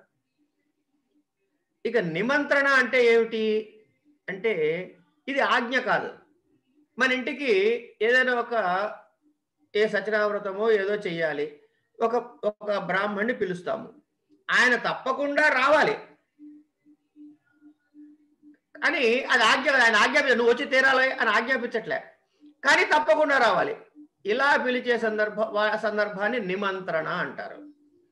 అట్లా కాకుండా మన ఇంట్లో ఏ శుభకార్యం జరుగుతున్నప్పుడు 10 మందిని పిలుస్తాం శుభలాకిచ్చి, వాళ్ళకి ఆహ్వానం చెబుతున్నాం, కానీ వాళ్ళు రావాలా రావద్దా అన్నది వాళ్ళ ఇష్టం. కనుక తప్పనిసరిగా రావాల్సిందే అనేటటువంటి నియమం ఇక్కడ లేదు. అలాంటి సందర్భంలో అంటే ఆహ్వానము చేయడానికి ఆమంత్రణ అంటారు. విధి, నిమంత్రణ, ఆమంత్రణ. ఇక తర్వాత అధీష్టం అంటే కొంచెం గౌరవముగా సత్కారము చేస్తూ చెప్పేటటువంటి ప్రయోగం ఏదైతే ఉందో అది అధీష్టము అంటారు. అంటే అదేంటి, తమరు ఈ ఆసనాన్ని అలంకరించండి, లేకపోతే మీరు మా ఇంటికి దేవతార్చనకి రండి, ఇట్లాంటి కొన్ని శబ్దాలు ప్రయోగాలు మనం వింటూ ఉంటాం. దేవతార్చనకి రండి అంటే భోజనానికి రమ్మని చెప్పి పిలవటం, కానీ చెప్పేటప్పుడు కొంచెం గౌరవ సూచకంగా మామూలుగా భోజనానికి రావయ్యా మా ఇంటికి అనకుండా కొంచెం గౌరవప్రదంగా తమరు మా ఇంటికి దయచేయండి, ఇట్లాంటివన్నీ కూడాను అధీష్టము కింద వస్తాయి. ఈ సందర్భంలో కూడా వచ్చేటటువంటి సంజ్ఞ ఏమిటి? లింగ్ అనే సంజ్ఞ. అదైన తర్వాత సంప్రశ్న అంటే ఇదా అదా అనే సంశయం వచ్చినప్పుడు వేసే సంప్రశ్న. ప్రార్థన అంటే అర్థమైనదే అభ్యర్థించుట. ఈ 6 సందర్భాల్లోనూ వచ్చేటటువంటి సంజ్ఞ లింగ్. ధాతువుకి వచ్చేటటువంటి ప్రత్యయం యొక్క సంజ్ఞ లింగ్. అయిన తర్వాతి సూత్రము ఆశిషి లింగ్లోటౌ. ఆశిషి లింగ్లోటౌ. లింగ్ లోట్ అనేటటువంటివి ఆశిషు అనేటటువంటి సందర్భములో వాడతారు. అది ఆ సంజ్ఞ. ఈ సూత్రంలో మనం గమనించినట్లయితే ఆశిషు అనేది ఒకటే క్రియ, ధాత్వర్థం రకరకాల పర్పస్ ఆశిష్ అయితే రెండు రకాల సంజ్ఞని విధించుకుంటున్నాం ఇక్కడ. ఒకటి లింగ్ అనే సంజ్ఞని, రెండు లోట్ అనే సంజ్ఞని కూడా మనం ఇక్కడ వినియోగిస్తున్నాం. ఆశిష్ అంటే ఏమిటి అంటే శాస్త్రీయమైన వచనం ఏం చెప్పారంటే అప్రాప్తస్య ప్రాప్తేచ్ఛ అన్నారు. ఏదైతే లేదో అది నీవు పొందుదువుగాక అని చెప్పేటటువంటి భావనని ఏదైతే పెద్దవాళ్ళు చేస్తున్నారో దానిని ఆశీషు అన్నారు. ఈ సందర్భంలో లింగ్ కానీ లోట్ కానీ ఈ రెండు ఏదైనా వినియోగం చేయవచ్చు. ఇది అయిన తర్వాత లింగ్ లోటో చెప్పేశారు. ఎప్పుడు వాడాలయ్యా? ఆశిషునందు. ఇంతకుముందు సూత్రంలో ఏం చెప్పుకున్నాము? విధి నిమంత్రణ మంత్రణ ఆమంత్రణాధీష్ట సంప్రశ్న ప్రార్థనేషు లింగ్ అని చెప్పాము. తర్వాత ఏం చెప్తున్నాము? ఆశిషి లింగ్ లోటో అన్నాం. అంటే లింగ్ని ఆరు అర్థాల్లోనూ కాకుండా 7వ అర్థమైన ఆశిషులో కూడా వాడచ్చని ఆశిషి లింగ్ లోటో చెప్పింది. అలాగే లోట్ శబ్దాన్ని, లోట్ అనేటటువంటి సంజ్ఞని లోట్ చ అనేటటువంటి మరొక సూత్రము ద్వారా ఏం చెప్తున్నారు? లోట్ లో ఉన్న చ అనే పదం వల్ల ఆశీషుకు మాత్రమే కాదయ్యా, ఆశీషుకు మాత్రమే కాదయ్యా, ఇంతకు ముందు చెప్పినట్టు లింగకి చెప్పామే 6 అర్థాలు, ఆ విద్యాది 6 అర్థాల్లో కూడా వాడవచ్చు అనే భావాన్ని తెలియజేసే సూత్రము లోట్ చ అనేది. ఇక్కడికి లింగ్ లోట కూడా అయిపోయింది. ఇక తర్వాత మిగిలింది ఏమిటి? లంగ్. భూతే అనేది అనువృత్తిగా తెచ్చుకుంటే ఇంతకుముందు అనద్యతని చెప్పేసుకున్నాం కనుక ఇదేమిటవుతుంది? అద్యతన భూతార్థము కానిదంతా అనద్యతన భూతార్థము. అనద్యతనే భూతే లంగ్ అనేటటువంటి సూత్రం అయిన తర్వాత లుంగ్ అనేటటువంటిది ఒకటే ఏకపద సూత్రం లుంగ్. ఇది కూడా భూతే అనేటటువంటి అధికారంలోనే ఉంది కాబట్టి ఇది సామాన్యమైన భూతకాలాన్ని చెబుతుంది. సామాన్యమైన భూతకాలం అంటే ఇంతకుముందు చెప్పుకున్నట్టుగా అద్యతన భూతకాలము అనద్యతన భూతము అని కాకుండా సామాన్యమైన అంటే అద్యతన అనద్యతనే భేదము లేకుండా వినియోగము చేయగలిగినటువంటి చేయదగినటువంటిది యొక్క భూతకాల గుర్తు చెప్పేటటువంటి పదము లుంగ్ అనే సంజ్ఞ. ఈ లుంగ్ అనే సంజ్ఞకి మరొక విశేషమైనటువంటి ప్రక్రియ కూడా ఉంది. దాన్ని మాంగి లుంగ్ అంటారు. మాంగి లుంగ్ అనే సూత్రం ప్రకారము ఏంటి తెలుస్తాయి అంటే మా అంటే అది ఒక అవ్యయము. ఈ అవ్యయముని నిషేధార్థములో వాడతాం. మా అనేటటువంటి అవ్యయమును నిషేధార్థములో వాడినప్పుడు కూడా లుంగే వస్తుంది. అంటే మాంగ్ అనేటటువంటిది ఉపపదముగా ఉంటే అంటే దాన్ని తగిలి వేరే పదం ఉంటే అప్పుడు వాడేటువంటి లుంగ్ లకారమునే వాడాలి. అంటే ఈ మాతో కలిసినది వచ్చేటటువంటి క్రియ ధాతువు యొక్క క్రియ భూతకాలములో ఉందా, భవిష్యత్ కాలములో వినియోగిస్తున్నామా, వర్తమాన కాలంలో వినియోగిస్తున్నామా అన్న భేదముని చూడకుండా ఏ కాలములో కావలసినా కూడా లుంగ్ ప్రయోగం మాత్రమే చెయ్యాలి. అంటే ఇది ఏమిటన్నమాట? భూతకాలం అయితే ఆ లకారం వస్తుంది, భవిష్యత్ అయితే ఈ లకారం వస్తుంది, వర్తమానం అయితే ఫలానా లకారం వస్తుంది కాకుండా సర్వ లకారాలకి అపవాదుగా మా అనేటటువంటిది ఉపపదముగా ఉన్నట్లయితే లుంగ్ లకారమును మాత్రమే వాడాలి అనేటటువంటి ఈ సూత్రం చెబుతుంది. మా మాంగి లుంగ్ అని. ఇది అయిన తర్వాత వెంటనే తర్వాత సూత్రం ఏమిటి అంటే స్మోత్తరే లంచ అన్నారు. అంటే మాంగ్ అనేటటువంటి పదమునకు తర్వాత అంటే వెంటనే ఉత్తర పదముగా స్మ అనే పదము కూడా ఉన్నట్లయితే అప్పుడు లుంగ్తో పాటు లంగ్ చ లంగ్ లకారము కూడా వాడవచ్చు. అంటే లంగ్ ఏ వాడాలి కాదు, లుంగు వాడచ్చు, లంగ్ కూడా వాడచ్చు. మాస్మ గమః పార్థ అని మనకి భగవద్గీతలో శ్లోకం వింటాం. ఇది అయిపోయిన తర్వాత ఇక్కడికి లంగ్ అయిపోయింది. లింగ్, ఈ లింగ్ ఎప్పుడు వస్తుంది? లింగ్ లింగ్ నిమిత్తే లుంగ్ క్రియాతిపత్తౌ అనేటటువంటి తర్వాత సూత్రం. లింగ్ నిమిత్తే లుంగ్ క్రియాతిపత్తౌ. లింగ్ నిమిత్తే అన్నది ఒక పదము, లుంగ్ అన్నది ఒక పదము, క్రియాతిపత్తౌ అన్నది మరొక పదము. 3 పదముల సూత్రం ఇది. క్రియాతిపత్తౌ లింగ్ అంటే మనం చెబుతున్నాము, నిమిత్తం అంటే తెలుసు, లుంగ్ అనేది సంజ్ఞ. మరి క్రియాతిపత్తౌ అంటే ఏమిటండి అంటే క్రియ అతిపత్తి. అతిపత్తి అంటే కనుక జరగకుండా ఉండుట. అంటే క్రియ జరగకుండా ఉండటాన్ని క్రియాతిపత్తి అంటారు. అంటే క్రియ నిష్పన్నం కాకూడదు. అయిపోయింది. ఇది ఒకటి. అంటే లింగ్ నిమిత్తే అంటే ఏమిటి? లింగ్ నిమిత్తము అంటే హేతుమత్ భావము ఇత్యాది కార్యకారణ సంబంధాలు అంటారే, అట్లాంటి సంబంధం ఉండాలి. అదొక కండిషను. తర్వాత క్రియాతిపత్తి ఉండాలి, అంటే క్రియ నిష్పన్నం కాకుండా ఉండాలి 2. అలాగే 3వది ప్రధానమైనది ఏంటంటే ఇది భవిష్యత్ కాలములోనే ఉండాలి. అంటే ఈ 3 కుదిరిన సందర్భంలో ఏమిటా 3?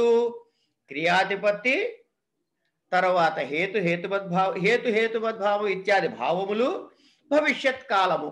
ఈ 3 సందర్భములు కలిసినప్పుడు లుంగ్ అనేటటువంటి సంజ్ఞ విధించుకుంటాము. ఆ వచ్చేటటువంటి ఆ ప్రత్యయానికి లుంగ్ అనే సంజ్ఞను విధించుకుంటాము.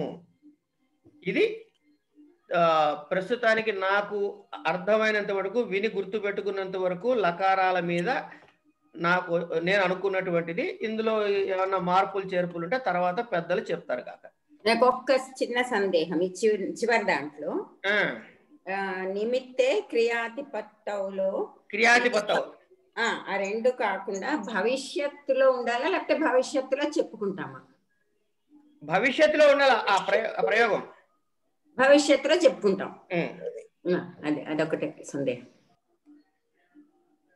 క్రియ భవిష్యత్ క్రియ అయి ఉండాలి. భవిష్యత్తులో చెప్పుకుంటాం కాదు, భవిష్యత్ క్రియ అయి ఉండాలి.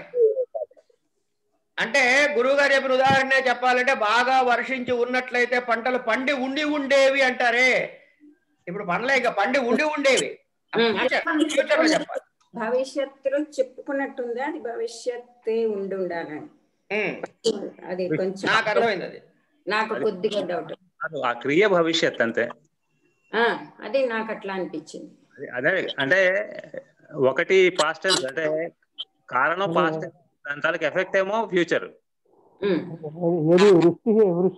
यदि वृष्टिः अभविष्यत् तर्हि सस्यानि अभविष्यत्. అనంత గారు, నా హోంవర్క్ అయిపోయిందండి, ఇక మీ ఇష్టం.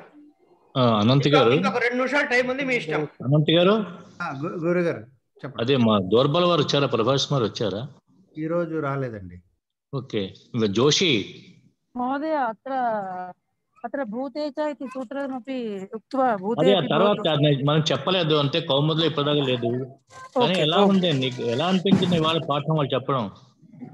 సమ్యక్ మహోదయ. అహం కించిత్ విలంబేన ఆగతవాన్, నెట్ట నాసీత్. పర్వాలేదు. అంటే మీ అందరి వాక్కులు కూడా అనంతకృష్ణ గారు, గురుగారు అంటే నేను అనంత గారి మాట వినలేదు. అంటే అప్పటికి ఏదో నిద్రావసరం అన్నట్టుగా ఉన్నాను. అన్నపూర్ణ గారి దగ్గర నుంచి ఆ దాకా అని ఆఖరి సూత్రం చెప్తాడు కదా, అన్నపూర్ణ గారి దగ్గర నుంచి ఆ దాకా ఆఖరి పాణిని గారి ఆఖరి సూత్రం. మీ అందరి వాక్కులు విన్న తర్వాత నేను అవాక్ అయ్యానంతే. అదొక్కటే సింపుల్ చెప్పాలంటే. చాలా అద్భుతంగా చెప్పారు అందరూ కూడాను. నేను అంటే ఇప్పటిదాకా టోపీలు ఎందుకు కొనుక్కోలేదా అని బాధపడుతున్నాను. టోపీలు కొనుక్కుంటే హ్యాట్స్ ఆఫ్ అని చెప్పండి వాళ్ళని, లేకుండా చాలా మంది హ్యాట్స్ ఆఫ్ అంటారు. అయితే చిన్న సవరణమ్మా, ఏంటి అన్నపూర్ణ గారు కానీ, అన్నపూర్ణ గారు కాదు, ఆర్ఎస్ పద్మ గారు కానీ, చిన్న మీకే తెలుసమ్మా, మీరు తప్పు చెప్పిన మీరే సవరించుకున్నారు. చిత్తు అనేక చెప్పి మళ్ళీ వెనక్కి వచ్చినారు. అది ఉండాలి ఆ స్ఫూర్తి. అంటే గమనించారు కదా. అనేకాలైన ఆదేశం సర్వాదేశంగా చేయాలి కానీ సిత్ సర్వాదేశం కాదండి, దానికి సిత్ అపవాదంగా కాదు. నిత్యం చెప్పారు. షిత్తు అనేటువంటిది అక్కర్లే కదా. అవునండి. అదొకటి చాలా సార్లు కొంతమంది ఆవిడ కూడా కన్ఫ్యూజ్ కొంత పదము ఇప్పుడు షిత్ అయింది ప్రచయం అని చెప్పకూడదు కదమ్మా. ఒక్కసారి మాత్రమే మీరేమో అన్నారు, మిగతా అన్ని చోట్ల పదమే ప్రచయం ప్రచయం ప్రచయం అన్నారు చాలా రిపీటెడ్ గా. నిత్ అయిన ఆదేశము ప్రత్యయంలో షిత్ అయి ఉండాలి. అనేకాల షిత్ కాదమ్మా, షిత్ అయినా కూడా మీకు ప్రత్యయాలు ఎప్పుడునమ్మా కంపల్సరీగా ఇది మ్యాండేటరీ. ప్రత్యయాలు ఎప్పుడు పరంగానే వస్తాయి, సంశయం లేదమ్మా. ఇంకా అసలు అవునండి, సంశయం ఈ షిత్ అయినది ప్రత్యయం అన్నట్లయితే ఇంక షిత్త టిత్త కిత్త ప్రత్యయం ఎప్పుడూ పరంగానే వస్తుంది. అవునండి. ఒక 2 చోట్ల మాత్రమే, ఆ తర్వాత ఎప్పుడో చెప్తాను చేత షిత్ అయినట్టు సందేహం లేదమ్మా. ఈ పరిభాషలో సందేహాన్ని తెలియవచ్చాయి కదా. అవునండి. కాబట్టి షిత్తు ప్రత్యయంలో సపోజ్ ప్రత్యయం అనుకోండి, షిత్తు ఉండి కిత్తు అయినా మనకి ఎక్కలేదు, ఎప్పుడో పరంగానే వస్తుంది అంతే. అవునండి. ఈ సమస్య ఇక్కడ మనకి ఆదేశం ఆగమాల దగ్గర, ఆగమాల దగ్గర కూడా సమస్య లేదు మనకి. ఆగమాలు అయితే టిత్ అయితే ఆద్యవయంగా, కిత్ అయితే అంతవయంగా, మిత్ అయితే అంత్యాచకంటే పరంగా, దానికి అవయవముగా అంటే ఎక్స్ట్రా అని అర్థం చెప్పుకున్నా వచ్చేస్తుంది. అంటే మీరు గమనించండి, ఇది ఎక్కడ విషయం, ఇది ఆదేశంలో విషయం. అంటే ఇది ధాతువు కావచ్చు కదమ్మా. ఒక ధాతువు స్థానంలో ఇంకా ధాతువు అనేకాలను అయిందనుకోండి, అది కావచ్చు. ఓ ప్రత్యయ స్థానంలో ప్రత్యయం కావచ్చు కదా. ఆదేశంగా వచ్చేది పదమా ఒక్కలేదు, అంతే కదా. ప్రత్యయం అన్నానండి కదా.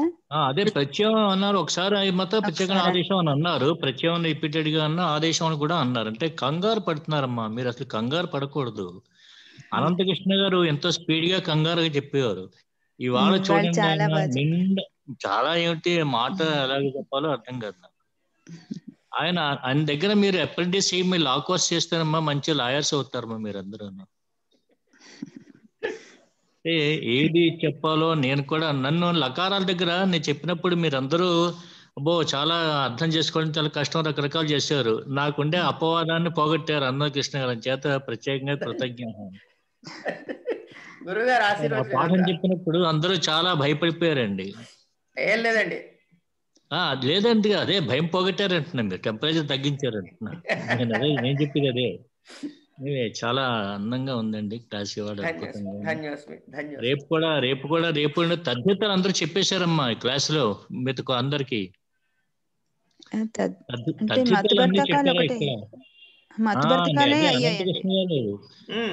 అదే మతుబర్థాలే చెప్పినట్టున్నారు సార్ వీళ్ళు. అంటే అక్కడ క్లాస్ లో అందరూ చెప్పుకున్నాం మనం. మీరు చెప్పినప్పుడు అన్ని చివరిదాకా చెప్పాను నేను, వాళ్ళు అనంత వినయ్ మేము కలిసి. వినయ్ కూడా బాగా చెప్పాడు. వాళ్ళు చక్కగా పెట్టారు ఆ ప్రత్యయాలన్నీ. చిన్న సవరణ కొంచెం అనుస్వారం చివరి పెట్టకుండా సచివాణి గారు చివరి అనుస్వారం పెట్టకుండా అలాంటి కొంచెం గమనించాను. చక్కగా పెట్టారు అన్ని కూడాను. వినయ్ చెప్పాల్సిన వాడు అతను చెప్పారు చక్కగాను. అంటే సరి పెద్ద ఏం లేదమ్మా, చిన్న పెద్ద విషయం కాదు, ఊరికే చెప్పాలి కనుకంటే చెప్పారు కదా. నాకు రెడ్డింగ్ అనేటువంటి పెన్ ఉందంటే ఎక్కడో అక్కడ ఖాళీగా ఉంచకూడదు, ఎక్కడో పెట్టాలి కదా. అందుకని వెతుకుతూ ఉంటాం, సూక్ష్మేక్షిగా అంటూ ఉంటారు. అంటే భూతార్థం పెట్టి వెతికితే తప్పన దూరంగా వెళ్తారు. చాలా చక్కగా చెప్పారు అందరూ కూడా. చాలా అందరికీ కృతజ్ఞ. అయితే వినయ్ చెప్తా కృతజ్ఞత అన్నమేంటో గురువు గారు. అంటే పర్వాలేదు, కృతజ్ఞ శబ్దానికి పంచం అన్నమాట, కసిలి ప్రత్యయం, అంతే కదా గురువు గారు. దానికి అర్థం ఏంటో చెప్తాడు కానీ పదం మాత్రం చెప్తున్నాడు. కృతజ్ఞ అని పదంకి రామత అన్నట్టుగా కృతజ్ఞత అని చెప్తున్నాడు చక్కగా అతను. అంటే కృతజ్ఞతల వలన ఏదో అతను అర్థం పదాన్ని ఆనందం కొత్త పదం ప్రయోగించాడు కనుక వినయ్. అలా కాదు గురువు గారు, ఆయన కృతజ్ఞత దగ్గర మొదలెట్టి, కృతజ్ఞ అనే శబ్దం దగ్గర మొదలు పెట్టి పాఠం చెప్పే వరకు వచ్చాడు. కృతజ్ఞత అక్కడి నుంచి అదే అవ్వచ్చు, అదే అంటుంది కృతజ్ఞ నేను తీసుకున్నా అక్కడి నుంచి. అదే ఏదైనా నేను చెప్పేది పదం చక్కగా, పదం మాత్రం అసాధ్యం రాలి, అంత అద్భుతమైన పదం నోట్లోంచి వచ్చింది అందరికి. వాళ్ళ క్లాస్ లో అందరికీ అందమైన పదాలు వచ్చి అతని నోట్లో కూడా మంచి అందమైన గుర్తు పెట్టదగ్గ పదం వచ్చింది. సరే గురువు గారికి వాటికి శ్రీరామ్ జయరామ్, శ్రీరామ్ జయరామ్. నమస్కారం.